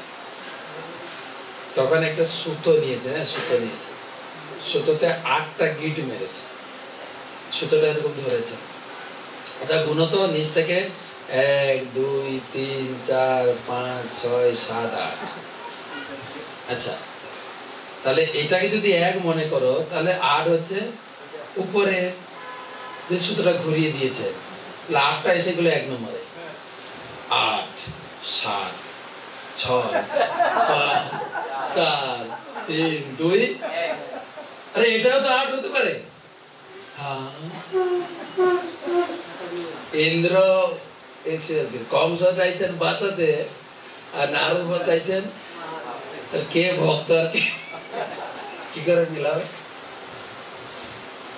নারদ চাইছে মারতে, কংস চাইছে তুমি বুঝো না, এটাও 1 নম্বর হতে পারে। দেবতাদের চালাকি, এটাও 1, এটাও 8। বাচ্চাদের জিজ্ঞেস করি, হ্যাঁ কখনো কখনো, যেরকম আমাদের যে কোনো অনুষ্ঠানে যখন পুরস্কার বিতরণ হয়, বাইরে পুরস্কার বিতরণ প্রথম প্রাইজ, দ্বিতীয় প্রাইজ, তৃতীয় পুরস্কার, চতুর্থ, ইস্কনে উল্টো, প্রথম 10 নম্বর, তারপরে 9 নম্বর, তারপরে 8 নম্বর, তারপরে 3 নম্বর, 2। এবারে আপনারা দেখবেন প্রথম প্রথম একটু ঝালিয়ে ঝাঁকিয়ে প্রথম প্রথম প্রথম প্রথম প্রথম, ইস্কনে উল্টো, বাইরের লোকের উল্টো, আছে কিনা? কোনটা ঠিক? দুটোটাই ঠিক। এটাও 8 নম্বর হতে পারে। তুমি বুঝো না দেবতাদের চালা। হ্যাঁ, এমন মাথাটা দিয়েছেন গুলিয়ে, দৌড়ে গিয়ে ছিনিয়ে নিয়ে। আচ্ছা, আপনি বলবেন নারদমুনি এরকম করলো কেন? প্রশ্ন আছে না, নারদমুনি এরকম করলো কেন? এরকম করেছে বলে এতগুলো ছেলে মারা গেছে, না হলে তো মরতো না। নারদমুনির চিন্তা ছিল কংসের ভেতরে যদি দয়া ভাব এসে যায়, তাহলে কৃষ্ণ আসবেন না। কৃষ্ণ কিসের জন্য আসেন? অধর্ম যখন প্রকট হয়, যদা যদা হি ধর্মস্য গ্লানি ভবতি, ধর্মের যখন গ্লানি হয়, তখন অভ্যুত্থানম অধর্মস্য তদাত্মনঃ। কংস যদি নিজে ধার্মিক হয়ে যায়, ষোলমালা জপ করতে বসে যায়, কৃষ্ণ আসবেন না। তাই কংসকে এমন ভাবে পুশ করেছেন, একদম নরঘাতক হিংসার কাজে, তখন ভগবান এসছে। যদি প্রহ্লাদের উপরে অত্যাচার না হতো, নরসিংহদেব আসতেন না। নারায়ণ প্ল্যান ছিল, যদি কংস এরকম ভক্তি ভাব দেখায়, দয়া ভাব দেখায়, ভগবান আসতে লেট হয়ে যাবে। ভগবান যেন তাড়াতাড়ি আসে। জগতে যা অত্যাচার চলছে আর সহ্য করা যাচ্ছে না, এখনই ভগবানকে আসতে। তাই নারদ মানে কাকে দিয়ে কাজ করিয়েছে? এই কংসকে কানটা ঘুরালে ভগবান তাড়াতাড়ি আসে। সুইচ কোথায়? কংসে। আর এই অধ্যায়ে কৃষ্ণ জন্মগ্রহণ করবে। 1টা 2টো 3টে 4টে 5টা 6টা 6টা মারা গেছে, 6টাকে মেরেছে। আচ্ছা, 7 নম্বর যখন মা গর্ভবতী হয়,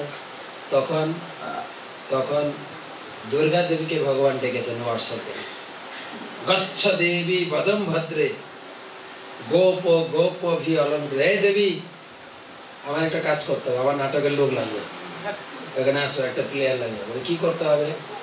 তুমি ওখান থেকে এসে গোকুলে যাও, গচ্ছ দেবী বজম ভদ্রে, ব্রজে যাও। কোথায়? যেখানে গোপ ভি অলঙ্কৃত, যেখানে গোপ গোপীরা আছে। গপকপি মথুরাতে কাছে বলেন, কোথায় আছে? বৃন্দাবনে, বকুলে যাও, নন্দ ভবনে যাও।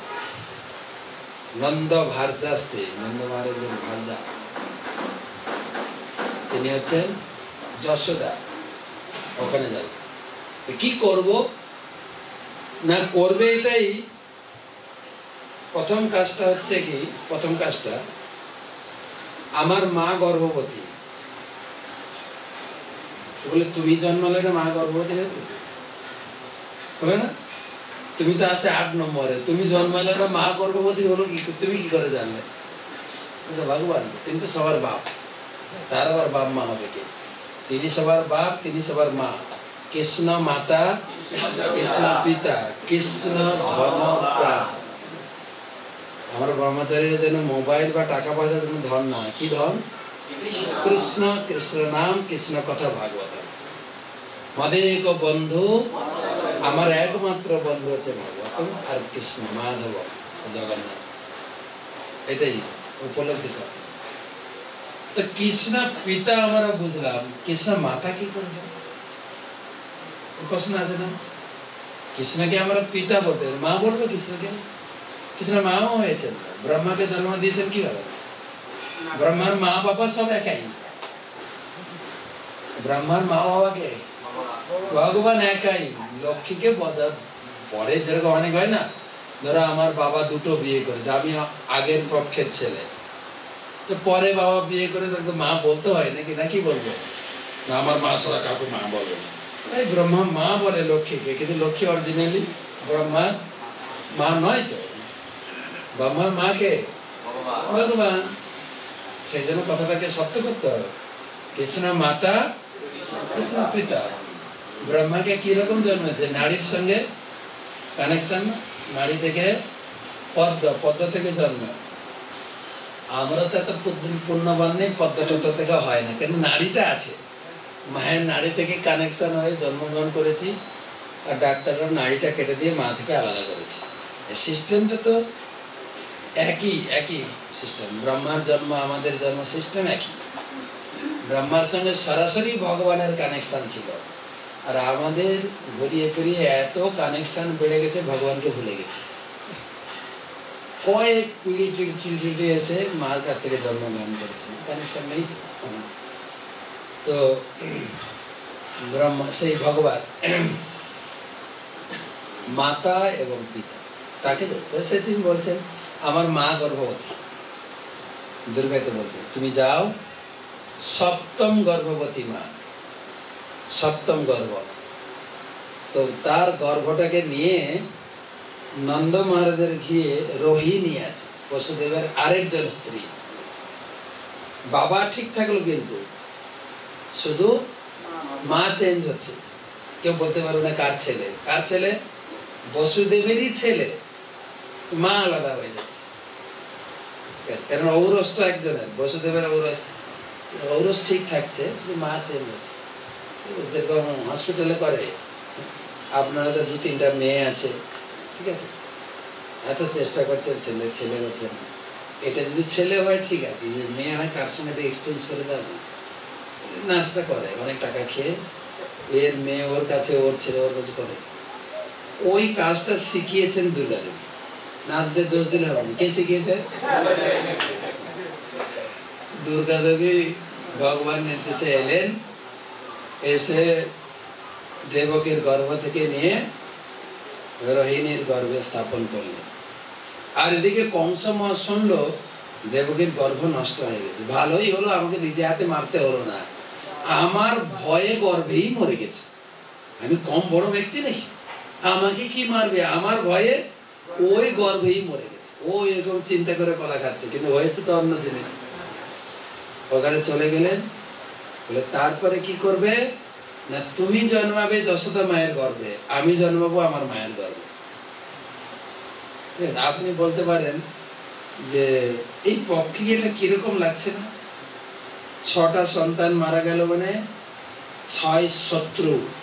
আমাদের 6 শত্রুকে ষড়রিপু, কাম, ক্রোধ, লোভ, মোহ, মদ, মাৎসর্য সবার আছে। 6 রিপু থেকে মুক্ত হতে হবে। তারপরে বলরাম এলেন গর্ভে, অর্থাৎ গুরুদেব, গুরুর কৃপা হবে। বলরাম মায়ের গর্ভে ঢুকে আসন তৈরি করে দিয়ে গেলেন, যেখানে ভগবানের প্রকাশ করবে। আমরা যেরকম 1 বছর 2 বছর ভক্তি অনুশীলন করে হৃদয়কে তৈরি করেছি, তখন গুরুদেব এসে ভক্তির বীজ বপন করেছে। গুরু কৃষ্ণ প্রসাদে পায় বীজ। বীজ যেরকম যে কোনো মাঠে বীজ পুতলে কাজ হয় না, 1 বছর কি বলে মাটিকে চাষ করতে হয়। আমরা 1-2 বছর চাষ করে গুরুদেবের কাছ থেকে কৃপা পেয়ে বীজ, এবারে বীজ পুঁতে দিয়েছেন গুরুদেব। এবারে মালি হইয়া শ্রবণ কীর্তন জলে করেছে, প্রতিদিন ভাগবত শোনা। শ্রবণ আর কীর্তন দুটো জিনিস আছে। প্রতিদিন সকালে শুনবো, চার্জ করব, আর সারাদিন মাইক বাজাবো, প্রচার করবো। শ্রবণ কীর্তন সবার জন্য, সবার জন্য। আপনি বলতে পারেন আমি খিচুড়ি রান্না করে আমি প্রচার করবো কোথায়? ভালো করে খাওয়ান সবাই। আপনার কাজ পূজারে বলবে আমি প্রচার করবো, সুন্দর করে সাজান করবো, ভগবানকে সিঙ্গার করে লোক সব আসবে দৌড়ে দেখতে। প্রত্যেকে প্রচারক। শ্রবণ কীর্তন। সকালে চার্জ না করলে আপনি সারাদিন প্রচার করবেন। সকালে চার্জ না করলে প্রভুটা যে কি বলবে আমি সব জানি, ঘরে তাকে একটু ঘুমা, আপনার ব্যাটারি চার্জ হলো না, তো আপনি কি করে বলবেন? আপনি কথা বলতে গেলেই ভয় খাবেন, কথা বলতে গেলেই আপনি কিন্তু বোধ করেন চার্জ কমে গেছে, তো আপনার চার্জ কমে গেছে। প্রতিদিন চার্জ করবে, প্রতিদিন। নিত্যং ভাগবত সেবয়া ভগবতী উত্তম শ্লোকে ভক্তি ভবতী, তখন নৈষ্ঠিক ভক্তি, তখন নিষ্ঠা ভক্তি হবে। আর আপনি যদি বলেন আমি নিষ্ঠা হয়ে গেছি, না, আমি তো নিষ্ঠা স্তরে পৌঁছে গেছি।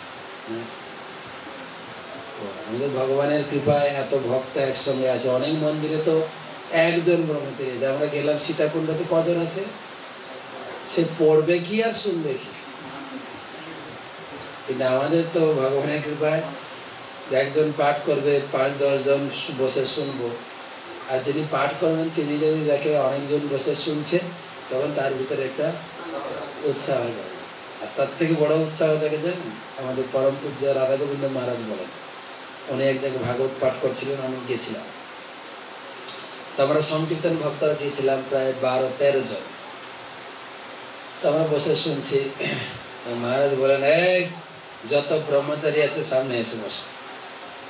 ওনার কিছু শিষ্য ছিলেন, আমরা ছিলাম, সব সামনে বসাতে বসে। আমি পাঠ দিই সবার জন্য, কিন্তু সামনে যখন কয়েকটা লাল কাপড়ের ব্রহ্মচারী দেখি না, আমার যখন পাঠের জৌলস এসে যায়, যেন কত সুত গোস্বামী মুনি ঋষিরা বসে আছে। সেদিন বসতে হবে। আমার নিজের জন্য বসবো, কমপক্ষে এই পাঠকের জন্য সামনে একটু বসি। মহারাজ বলবো যে কয়েকটা ব্রহ্মচারী আছে কমপক্ষে, সেই সুযোগ। 6 রিপু হতে হবে, তারপরে গুরুদেবের কৃপা, তারপরে হৃদয়ে ভগবান প্রকাশিত হবেন। ভগবান নিজে বলেছেন আমি বেশি দেরি লাগে না তোমার হৃদয়ে প্রকাশিত।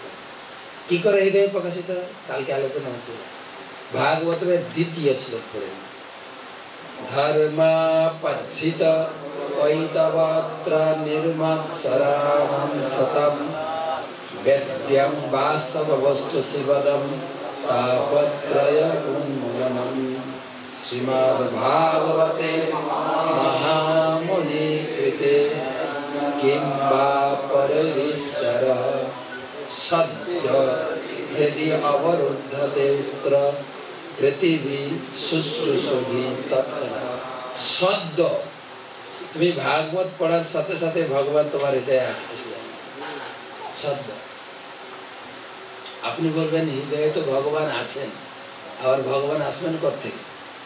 দ্বিতীয় স্কন্ধে 8ম অধ্যায় প্রথম কয়টা শ্লোক পড়ুন? 3, 4, 5, 6, 7, 5-6টা শ্লোক পড়ুন। ওখানে লিখেছে প্রবিষ্ট কর্ণরন্ধ্রেণ শানং ভাব সরোর্ভং ধুনতি সমলম কৃষ্ণম সলিলস্য যথা সরল। যখন আমি ভাগবত কথা শুনবো, ভাগবতের প্রতিটা অক্ষর হচ্ছে ভগবান। কালকে বলছিলাম না, ভগবান নিজে বলে ভাগবত পৃষ্ঠাতে মিশে গেছে। ভাগবতের প্রতিটি কথা কর্ণ প্রবিষ্ট, কর্ণ রন্ধ্রে, কানের ফুটো দিয়ে যখন হৃদয়ে প্রবেশ করবে, তাহলে ভাগবত কথারূপী ভগবান কান দিয়ে ঢুকছেন আমার হৃদয়ে। ঢুকে কি করবেন? ভাব সররূহম, আমার হৃদয়ের ভাবে তিনি শয়ন করবেন। ভগবানের তিনটে কাজ, ভগবান তিনটে কাজ। ঠিক আছে, জি ও ডি, তিনটে কাজ। জি ফর জেনারেটর, তিনি সৃষ্টি করেন। ও ফর অপারেটর, পালন করেন। ডি ফর ধ্বংস করেন। তিনটে কাজ ভগবান, সৃষ্টি, পালন, ধ্বংস। ওখানে থেকেও তাই করবেন। তিনি ওখানে শুয়ে থেকে বলছে না, তোমার হৃদয়ে সদা, ভগবান শুয়ে থাকবেন ওখানে হৃদয়ে। অন্যের হৃদয়ে আছেন তার কর্মের সাক্ষী রাখার জন্য, কিন্তু ভক্তের সাক্ষী লাগবে না, ভক্ত শুধু ভগবানের সাথে। তার পাপ কর্ম নাই, পাপ কর্ম করার এগ্রিমেন্ট করেছে, আমি আর পাপ কর্ম করবো না, শুধু পাপ বন্ধ। গুরুদেব এগ্রিমেন্ট করে যে আমার কোনো চিন্তা নেই, কেন কর্মের সাক্ষী রাখবো, আমি ওখানে ঘুমাই। ভক্তের হৃদয় অটোমেটিক তিনটে কাজ হয়। কি কাজ? প্রথমটা আছে সৃষ্টি, সৎ গুণাবলী বিকাশ করে। বিকাশ হচ্ছে না? নিজে নিজে অনুভব করে দেখেন, আগে কি খেতাম, কিভাবে কথা বলতাম, কিভাবে চলতাম, কিভাবে আচরণ করতাম। এখন কথা বলতে গেলে, আগে মিথ্যা কথা বলতে একটু পারত না, এখন বলতে গেলে কি করে বলি, কিন্তু বলতে গিয়ে ইতস্তত বোধ হয়, বা বলার পরে একটু অনুশোচনা করে, বলাটা পাপ হয়ে গেল না, অপরাধ হয়ে গেল না, আসে কিনা অনুশোচনা। হ্যাঁ, কিছু গালাগালি করতে গেলে ও হাজার গালাগালি করছে, আপনি বলতে গেলে একটা আটকাবে তো, সুতরাং লোক আটকে দেবে। ও প্রভু আপনিও গালি দে, লোক আটকে দেবে। বলেন লোকে, কালকে বলছিল আপনারাও ঝগড়া করে, আটকাচ্ছে। তখন গুণাবলী বিকাশ হচ্ছে। আমরা তখন শিবক স্বামী গরু মাছ, প্রথম ওনার এত শিষ্য ছিল না, ব্রহ্মচারী আশ্রমে আমার ঘরের পাশে থাকতো না। আমার ঘর হচ্ছে 20 নম্বর, ওনার ঘর হচ্ছে 19 নম্বর। খুব মিশতেন, বসে বসে প্রসাদ খেতেন, গল্প করতেন। ব্রহ্মচারীরা খুব মিশতেন। গুরু মহারাজ এতদিন থাকলাম, জব করতে করতে মালা কালো হয়ে গেল, কিছুই হবে না। উনি বলতেন না না না, কিছু হচ্ছে। শোন, আকাশটা অনন্ত, অনেক দূর, কিন্তু তুই ধরো এরোপ্লেনে করে 10 কিলোমিটার উপরে এরোপ্লেন চলে, যেগুলো ইন্টারন্যাশনাল এরোপ্লেন। তো তুই যে এরোপ্লেনে 10 কিলোমিটার মাটি থেকে উপরে উঠেছিস, তারপরে আকাশে তাকাবি, তুই বুঝতে পারবি যে আমি 10 কিলোমিটার উঠেছি? বুঝতে পারবি কি না? আকাশ যেরকম ছিল ওই রকম। তো নিচ থেকে উপরে উঠেছিস, কি করে বুঝবি? যদি নিচে তাকাস। ঠিক সেই রকম তুই যাদের সঙ্গে চলতি, যে সমস্ত বন্ধু বান্ধব আত্মীয় স্বজন ছিল, তাদের থেকে যদি তুই বিচার করতে চাস, তুই এগিয়েছিস। তুই হয়তো ওইগুলো খেয়েছিস চিবিয়ে। এখন বাজার করতে গিয়ে যদি একটু মাছের গন্ধ এসে যায়, কি দুর্গন্ধ, কিন্তু আগে তো দুর্গন্ধ লাগতো না। হচ্ছে কিনা বল? হ্যাঁ, তাহলে এরকম উৎসাহ দিতেন। হ্যাঁ, দিব্য গুণের বিকাশ, সৃষ্টি আর পালন। ভগবান ভক্তকে নিজে পালন করে। কিছু কিছু ইঙ্গিত আছে, এখানে যাবো কি যাবো না, ইঙ্গিত দেবে, তোমার যাওয়া ঠিক না, ইঙ্গিত। ভগবান নিজে ভক্তকে পালন করে। আর 3 নম্বর হচ্ছে ধ্বংস। আমার যত কুগুণাবলী ছিল, ধীরে ধীরে ভগবান নষ্ট করছে। এটা শ্লোক আছে, মুখস্থ আছে মনে। যশাস্তি ভক্তি ভগবত কিঞ্চনা সর্বৈ গুণৈস্তত্র সমাসতে। কেউ যদি ভগবানকে কিঞ্চিত ভক্তি করে, তার ভিতরে সমস্ত দিব্য গুণের প্রকাশ ঘটবে ধীরে ধীরে। হরাব ভক্তস্য কুতো মহৎ গুণা মনোরথে না শত ভাবত। আর যারা বাইরের লোক, লেখাপড়া অনেক করে, তাদের কি গুণ আছে? সব মনের দ্বারা চলে।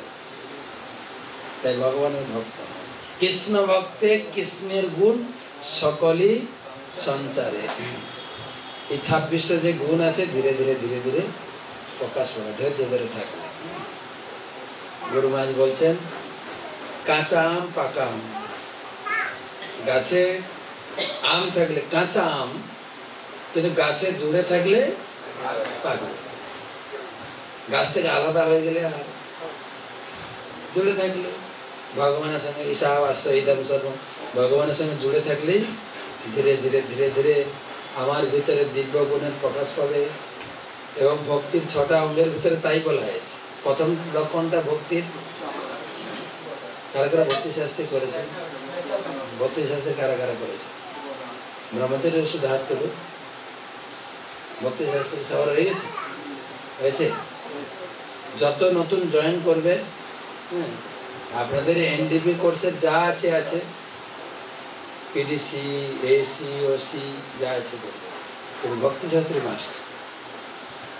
ভক্তি শাস্ত্রী করতেই হবে।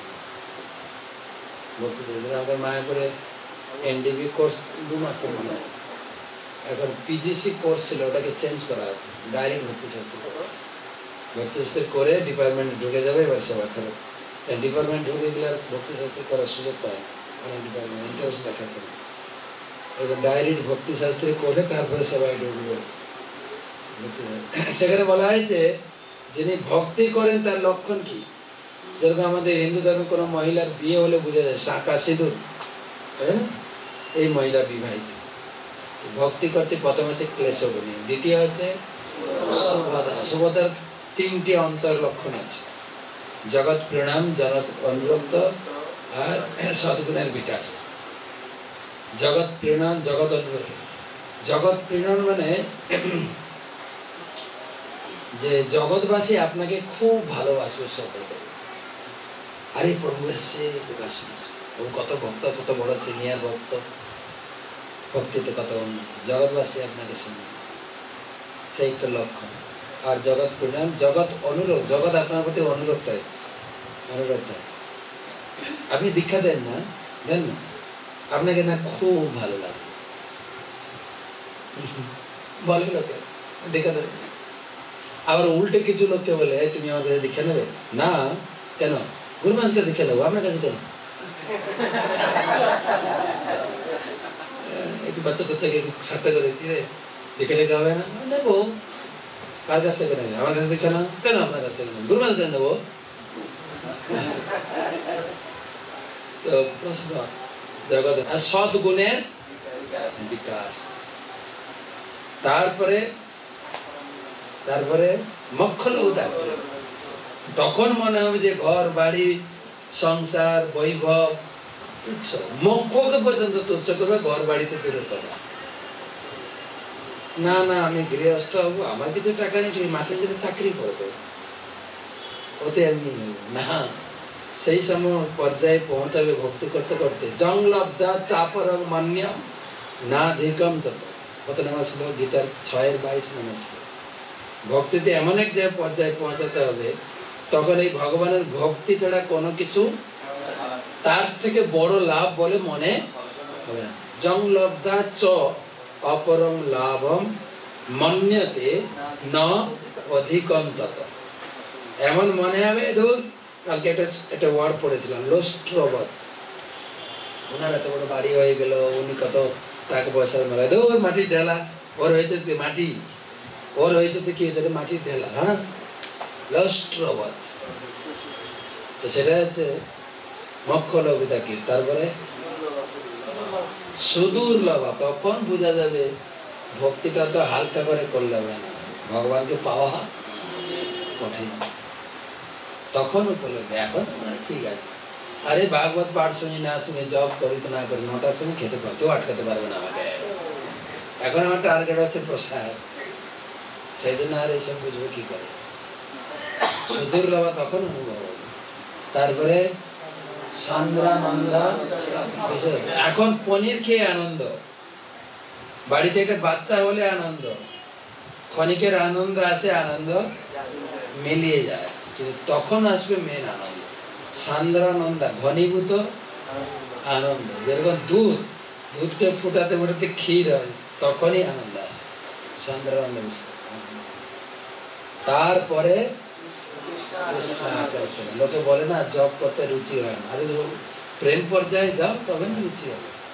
এখন ফর্মালিটি মেনটেন করো, রুচি টুচি বাদ দিয়ে ফর্মালিটি জানেন, গুরুদেবকে কথা দিয়েছে 16 বেলা বসে 16 বেলা করে, রুচি আন্দাজে বললে হবে নাকি? আমার না জব করতে খুব ভালো, বা আমার কেউ যদি প্রশ্ন করে আমরা জ্ঞানও দিয়ে দিই, আমি তো জব করে ভালো লাগে, তোমার কেন ভালো লাগে ওরকম না, কিন্তু রুচি আসবে কখন? প্রেম স্তরে। এই যে গুরু মহারাজের বইটা বেরিয়েছে, পড়বেন, কি নাম, পরিপ্রশ্নে না, ওতে উত্তর দিয়েছেন গুরু মহারাজ। একদিন জিজ্ঞাসা করছে আমার জপে রুচি হচ্ছে না, তখন গুরু মহারাজ বুঝিয়েছেন 9টা ধাপ, ভক্তির 6টা লক্ষণ, এগুলো বুঝিয়েছেন স্টেপ বাই স্টেপ। তুমি রুচি, তখন তোমার আসক্তি আসবে, তারপরে ভাব, তারপরে স্টেপ আছে, একদম ধারাবাহিক সিস্টেমেটিক বুঝিয়েছে। এমন নয় যে ভগবানের সামনে এসে কেঁদে করে গড়িয়ে গেলাম। আমি যখন যেখানে যাই, মহারাজ আমার নাতিকে একটু কৃপা করিয়েন, আর শুভ মহারাজ উত্তর দেন, কৃপা করিয়েন মানে করে পাওয়া, তাকে বলে কৃপা। জব করো, খালি এদেরকে কৃপা করিয়েন, জব করো, গীতা ভাগবতম পড়ো, তবে কৃপা করিয়েন। আর উনি যে কৃপা চাইছেন, এই কৃপা, দুটো কৃপা একটু ভিন্ন, আলাদা। উনি চাইছেন আমার ছেলে একটু ভালো পড়াশোনা করবে, চাকরি, আর এই কৃপা তো আমাদের পড়াশোনা করতে পারে কিন্তু চাকরি ছাড়াবে, এই হচ্ছে উল্টো, তাই না? সুতরাং যেটা বলছিলাম, কংস, সেই জন্য বলরামের প্রকাশ হলো, বলরামের পরে ভগবান কৃষ্ণ প্রকাশ। গুরু কৃপা হওয়ার পরে নিয়মিত শ্রবণ কীর্তন জল প্রতিদিন শ্রবণ করতে হবে। বিশেষ করে আমরা যারা আশ্রমবাসী আছে, একদম রুটিন করে সকালবেলা একদম 3:30 থেকে 9টা পর্যন্ত নিজের চার্জিং। কয়েকদিন আগে যে পাঠ দিচ্ছিলাম, গীতাকে আমরা শুনেছি অনেক ভাষা, ম্যানুয়াল গাইড, তাই না? তাই না? গীতার এখন নতুন নাম এসছে, কি বলছে মনে আছে? মাইন্ড চার্জার, ল্যাপটপ চার্জার আছে, মোবাইল চার্জার আছে, গীতা হচ্ছে মাইন্ড চার্জার। মন খারাপ, গীতা পড়ো, সঙ্গে সঙ্গে চার্জ হয়ে যাবে, মাইন্ড চার্জার, গীতা ভাগবত। চার্জ করতে হবে তো, চার্জ না করলে আমি বাঁচবো কি করে? প্রতিদিন আশ্রম মাসের জন্য এটা একদম কি বলে যায়, নিয়ম বিধিবদ্ধ। মাঝখানে ক্লান্তি লাগলে দর্শনের আগে 8 ঘন্টা একটু জিরে নিন, ভাগবত পাঠটা মুখ্য। আমাদের প্রসাদের রুচি আছে, নামের রুচি নাই, কিন্তু ভাগবত পড়তে পড়তে নামের রুচি আসে। নামের রুচি হলে প্রেমের উদয়, প্রেমেতে তারপরে কৃষ্ণ প্রকাশিত বলে। আর কৃষ্ণ প্রকাশিত হয়েছেন যখনই কৃষ্ণ জন্মগ্রহণ করেছেন। কৃষ্ণ, এদিকে কংস তো দিন গুনছে, কংস এত কৃষ্ণ ভাবনামিত ছিল, কৃষ্ণ ভাবনা দিন কিরকম বলবো, সিঁড়িতে উঠছেন, 1 2 3 4 বলেন, 1 সবাই, 1 2 3 4 5 6 7 কৃষ্ণ, 8 না কি কৃষ্ণ, জান তো 8 নম্বর ছেলে, এতটাই। আমরা তো অতটাও কৃষ্ণ ভাবান্বিত না, তাই না? সেই প্রসাদামৃত পাও, তাও রাধা কৃষ্ণের গুণগান আছে। শুধু ভাত, একটু পনির সবজি দেন না প্লিজ, কি রান্না করেছে এইসব বেরোয় মুখ থেকে, রাধা কৃষ্ণ। আর কংস তার থেকে বেশি, 16 নাম জপ না করেও, মঙ্গলাতে না জয়েন করেও, যখনই 8 আসছে কৃষ্ণ, এতটাই প্রভাবিত ছিল। আর কৃষ্ণ জন্মগ্রহণ করে একদম পুরো জেলখানাটা আলোকিত হয়ে গেল। যেখানে জন্ম করেছে ওই জায়গাটা এখনো আছে, ওই জায়গা আছে। এবারে আমরা গুরু মহারাজকে নিয়ে চৈতন্য মহাপ্রভু পাদপদ্ম প্রতিষ্ঠা করি, এবারে বৃন্দাবন গুলো দেখে আসবো। কেশবজি মন্দিরে জন্মস্থানটা আছে, জন্মস্থানে তো সরকারি পাশে কেশবজি মন্দির, যেটা মেন মন্দির কেশবজি মন্দির, মন্দিরের ভিতরে স্থাপন করেছে। তো যেটা বলছিলাম, তারপরে কৃষ্ণ জন্মগ্রহণ জেলখানাটা একদম দিব্য জ্যোতিতে পুড়ে গেছে। আর মা বাবাকে দর্শন দিয়েছেন চতুর্ভুজ রূপ, সিরিয়াল দেখবেন চতুর্ভুজ।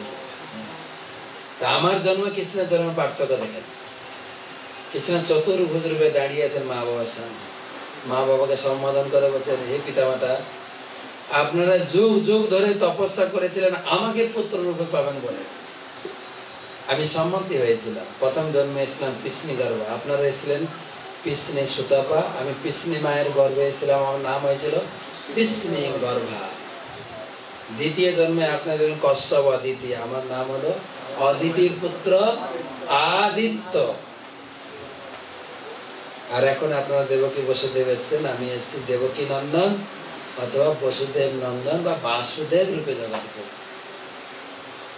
ভগবান 3 জন্মের সেমিনার দিলেন মা বাবাকে, 3 জন্মের কথা সেমিনার দিয়েছে। আর আমরা জন্মগ্রহণ করে তারপরে 6 মাস 1 বছর মা যেখানে ফেলে দেয় ওখানে পড়ে থাকি, না পাশ ফেরাতে পারি, না ঘুরতে পারি, একটা মাছি কামড়ে না বলতে পারি, শুধু একটা জানি যে হাতটা গিয়ে মাছি তাড়াবে সেটাও নেই, তো মা এসে মাছি তাড়ায়। এই ছিল আমাদের জন্ম আর ভগবান। তারপরে 1 বছর 2 বছর 3 বছর 4 বছর পরে 1 কেজি 2 কেজি 3 কেজি পড়ে পড়ে জ্ঞান লাভ। এখন চলছে না, আমাদের আমলে ছিল না 1 কেজি 2 কেজি। এখন বাচ্চাকে জিজ্ঞাসা করবেন কিসে পড়ো, কেজিতে, কয় কেজি জিজ্ঞাসা, কয় কেজি দেখা যাবে, কেজিতে পড়ো, কত কেজিতে। বাচ্চারা খুব স্মার্ট কিন্তু। আর যদি কেজিতে পড়ে ও বললো 2 কেজি, প্রায় বাচ্চাকে জিজ্ঞাসা করবেন কিসে পড়ো, 6-এ উঠবো, 5-এ পড়ি বলবে না। দেখবেন প্রায় কিসে পড়ো, 6-এ উঠবো বলো, দেখে বলছে না দেখো, কিসে পড়ো, 3-তে উঠবো।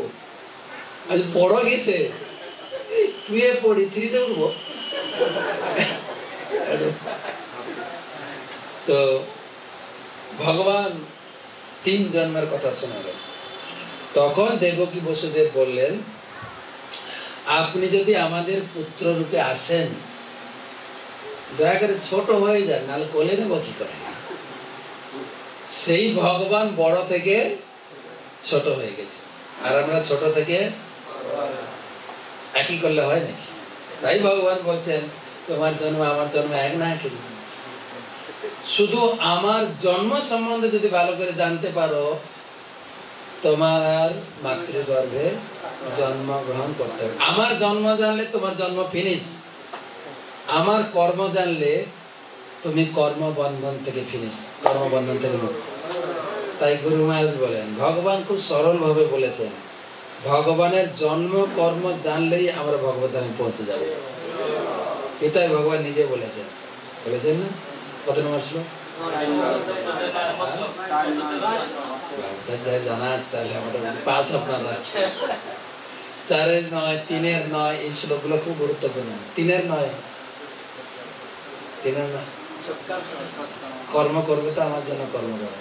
আর 4-এর নয় বলেন, কর্ম আমার কর্মটার সঙ্গে জেনে নাও, ব্যাস, তাহলে তুমি মুক্ত হবে। তো যাই হোক, তো ভগবান তখন ভগবান ছোট হয়ে গেল। আর ছোট হওয়ার আগে বলেছেন, ছোট হয়ে যাব কিন্তু আমাকে এক্সচেঞ্জ করবেন, হ্যাঁ, আমাকে নিয়ে গিয়ে গোকুলে রাখবেন। আর এদিকে যত কিছু ঘটনা ঘটছে, এদিকে প্রহরীরা ঘুমাচ্ছে, একদম নাক থেকে ঘুমাচ্ছে, আর এদিকে সব চলছে কাজ। এদিকে ভগবানের সেমিনার চলছে, আর এদিকে প্রহরীরা ঘুমাচ্ছে, আর মা বাবার হাত কড়া হাত বেল্ট সব সব খুলে গেছে, সব ভগবান খুলিয়ে সব কাজ করিয়ে নিয়েছেন। বাবা মাকে বুঝেছেন আমি ছোট হবো, এখানে রাখবেন না, কিন্তু বলছে জেল তো গেট বন্ধ হতো, বলে আমি খুলে দেবো, কোনো চিন্তা নেই। সব গড়গড় করে গেট খুলে গেছে, বসুদেব বেরিয়েছে। তারপরে ভগবান মায়ের বেগে শ্রীকালকে পাঠিয়েছেন। কোন রাস্তা, এত মধ্যরাত্রে ঝরঝর করে বৃষ্টি হচ্ছে, শ্রাবণের বৃষ্টি দ্বারা, হ্যাঁ ভাদ্রের বৃষ্টি বলে, ভাদ্র মাসে তো এত বৃষ্টি, যাচ্ছেন কোন রাস্তা, শ্রীকাল রাস্তা দেখে নিয়ে গেছে। তা ভরা যমুনা, ভরা যমুনা কি করে দেখো, ভগবান এসে যমুনা ভাগ হয়ে গেল, সামনে দিয়ে হেঁটে যাচ্ছেন, যমুনা বলছে আরে আমার মাঝখানে এসছেন আমার প্রভু, এর চরণ স্পর্শে প্রণাম করবো না? করে কিনা লোকে? প্রণাম করার পরে প্রভুরা মানা করে প্রণাম করতে নেই, প্রণাম করছেন কেন? তার আগে বলে না, কিন্তু বলে না ও মাতাজি উঠে। যমুনাও চিন্তা করছে আমি কেন বাদ যাবো, আমার যমুনা নদীর মাঝখানে প্রভু, এই সুযোগ কাজে লাগাবো না? জল আবার জুড়ে গেলে, আর বসুদেব তখন মাথায় ঝুড়ি, উপরে বাসুকি না ছাতা ধরে আছেন, আর যমুনাতে বসুদেব ডুবে ডুবে ডুবে ডুবে যায়, আর জল বাড়তে বাড়তে বাড়তে বাড়তে কৃষ্ণের পা ছোঁয়াতে চাইছে, যমুনা পা ধরতে চাইছেন, কৃষ্ণের পাটা বাইরে বেরিয়ে আছে, কৃষ্ণের পাও বের করে রেখেছে, পাটা ধরো, পা বেরিয়ে পা ধরতে যাচ্ছেন। আর তখন কৃষ্ণ বললেন আরে তুমি এমন করছো, আমার বাবা তো ভয় খেয়ে যাচ্ছে, তার থেকে কাজ করি আমি পড়ে যাই তোমার জন্য, একদম উপর থেকে আর যমুনা কোলে নিয়ে কি আনন্দ, বলে একটু ধৈর্য ধরো, তুমি এখন কোলে নিচ্ছ, পরে তোমাকে বিয়ে করবো, পরে তুমি পরে বিয়ে করে ফেলবো, তাহলে কি? তো সেই বসুদেব তো ব্যস্ত হয়ে গেছে, ছেলে হারিয়ে গেছে চলে, আবার যমুনা ফেরত দিয়েছে। তারপর ওখানে গিয়ে ছেলেকে রেখে মেয়েকে নিয়ে এসে ঘরে ঢুকলেন, যেই ঘরে ঢুকলে আবার সব গেট বন্ধ হয়ে গেল, অটোমেটিক গেট বন্ধ হয়ে গেলে, আবার বাবা মার হাতেও হাত কড়া লেগে গেল, আর তখনই বাচ্চাটা কান্না শুরু হলো, তখন সবার ঘুম হয়ে যায়, এই অষ্টম গর্ভের সন্তান হয়ে গেছে, সব দৌড় দৌড় দৌড় কংসের কানে খবর আছে, কংস তখন এই পরে শুধু গেছে, কংস তখন আসে, এসে দেবকীর কোল থেকে বাচ্চাকে ছিনাবে, আর দেবকী খুব কান্না করো, এর আগে এতটা ভেঙে পড়েনি দেবকী, মায়ের তো চোখের সামনে বাচ্চাদের মারছে, খুব কাঁদছে, খুব কাঁদছে, তোমার পা ধরে আমাকে একটা সন্তান ভিক্ষা দাও, একটা সন্তান, ভাই তুমি আমার ভাই, একটা সন্তান। আর একটা কথা শুনো, হওয়ার কথা ছিল ছেলে, হয়েছে মেয়েকে মারবে কেন? তোমার অপযশ হবে না? মেয়েকে কেন? আর কথা দিচ্ছি তোমার ছেলেকে আমার মেয়েকে বিয়ে দেবে, তোমার বৌমা হবে, অনেক কিছু বুঝিয়েছে, যেভাবে রক্ষা করতে চেয়েছিল। আর কি বলে, মূর্খ না বোঝে ধর্মের, শুনে নাকি দেবকীর চোখের জল ও তার কাছে কিছুই হবে না, কেন? মরে যাবো আমি, তাই না? ভাই ভাই যখন ঝগড়া করে তখন কি হয়, ভাইয়ের চোখের জলও দেখেও তার হৃদয়ে একটু করুণা আছে, জোর করে ছিনিয়ে নিলেন, যেই মারতে যাবেন সেই বাচ্চা আকাশে উড়ে গেল, আরে দূর আমাকে কি মারবে, তোমারে বদিবে যে। তখন কংস তো পুরো মৃত্যুর প্ল্যানটা ভেস্তে গেল, সাধারণ লোক যেটা মৃত্যু থেকে নিজেকে বাঁচানোর চেষ্টা করে, প্ল্যান ভেস্তে, তবু কংস ছাড়েনি, কিন্তু কংস খুব ভেঙে পড়েছেন, 8-10 বছরের পরিকল্পনা ভেস্তে গেল, এত বড় পরিকল্পনা। আমরাও কংসের মতোই পরিকল্পনা করি, ঘর বানাবো, দরজা বন্ধ করব, আমি সুরক্ষিত, তাই না?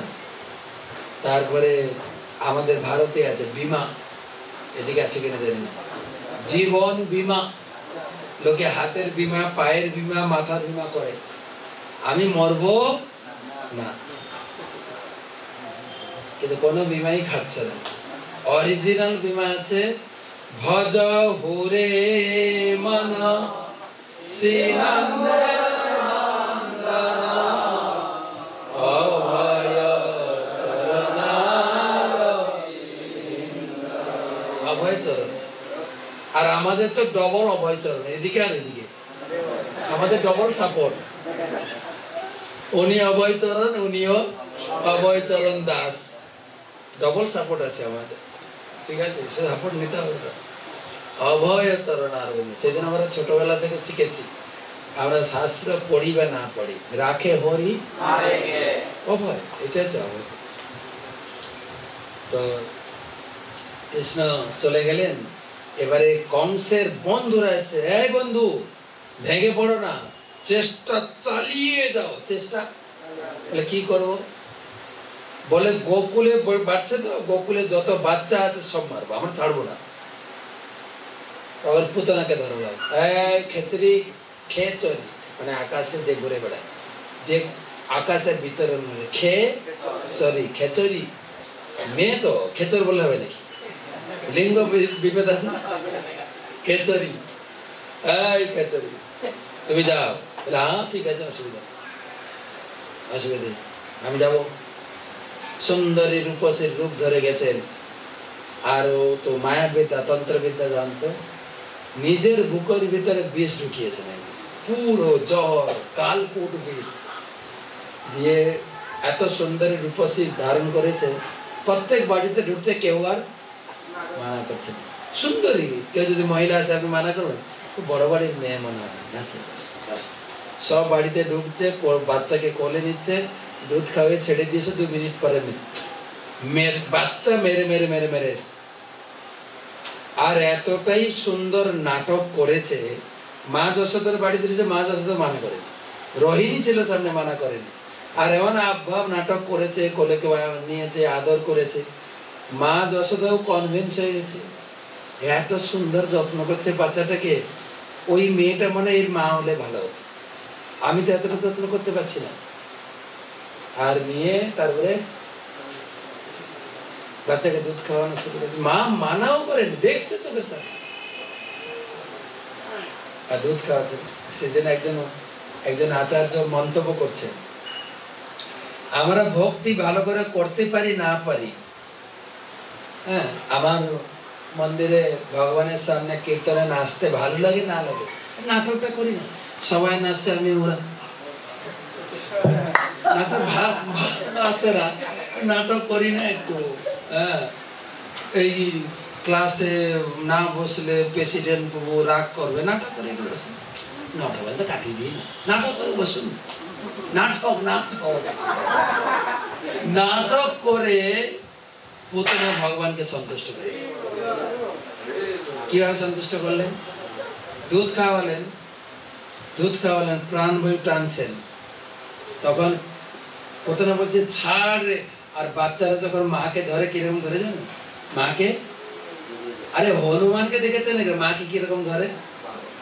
খুব জাটতে ধরে বাস। আর ভয় পেল তো আর কথাই নেই, মাকে একদম দেখবেন, আপনি ধরতে যাবেন, এইদিকে এমন ভাবে ধরে মাকে জড়িয়ে ধরেছে। তখন পুতনা বলছে ছাড় রে ছাড় রে ছাড়। বলছে যাকে ধরি তাকে তো ছাড়ি না, আমি ধরতে জানি, তুমি আমাকে দুধ খাইয়েছো না, তো শুধু এখানে দুধ খাও না, তোমার জন্য পার্মানেন্ট মা পদ দিয়ে দেবে। শুধু নাটক করে মাতৃপদ পেয়েছে, নাটক।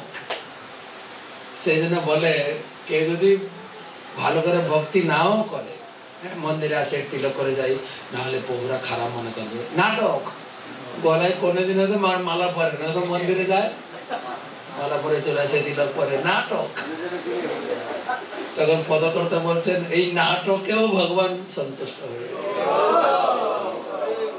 কেন ভগবানের নজর পড়বে, তুমি তিলক পরেছ, মালা পরেছ, ও কত সুন্দর পুতনা, পুতনা না নাটক। তো ভগবান পতনাকে বধ, মানে সমস্ত পরিকল্পনা ব্যস্ত।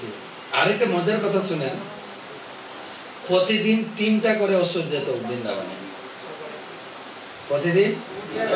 কেন না, মা যশোদা কানাইকে সুন্দর সাজিয়ে যেন বাচ্চারা স্কুলে যায়, ড্রেস পরিয়ে দেয় মায়েরা, স্কুল ড্রেস, এরকম এই গোচারণের ড্রেস পরাতেন, ধুতি পরাতেন, কোমর বন্ধনী, তারপর পাগড়ি, খুব সুন্দর করে সিঙ্গার করে খাইয়ে তারপরে টিফিন দিয়ে পাঠাতেন।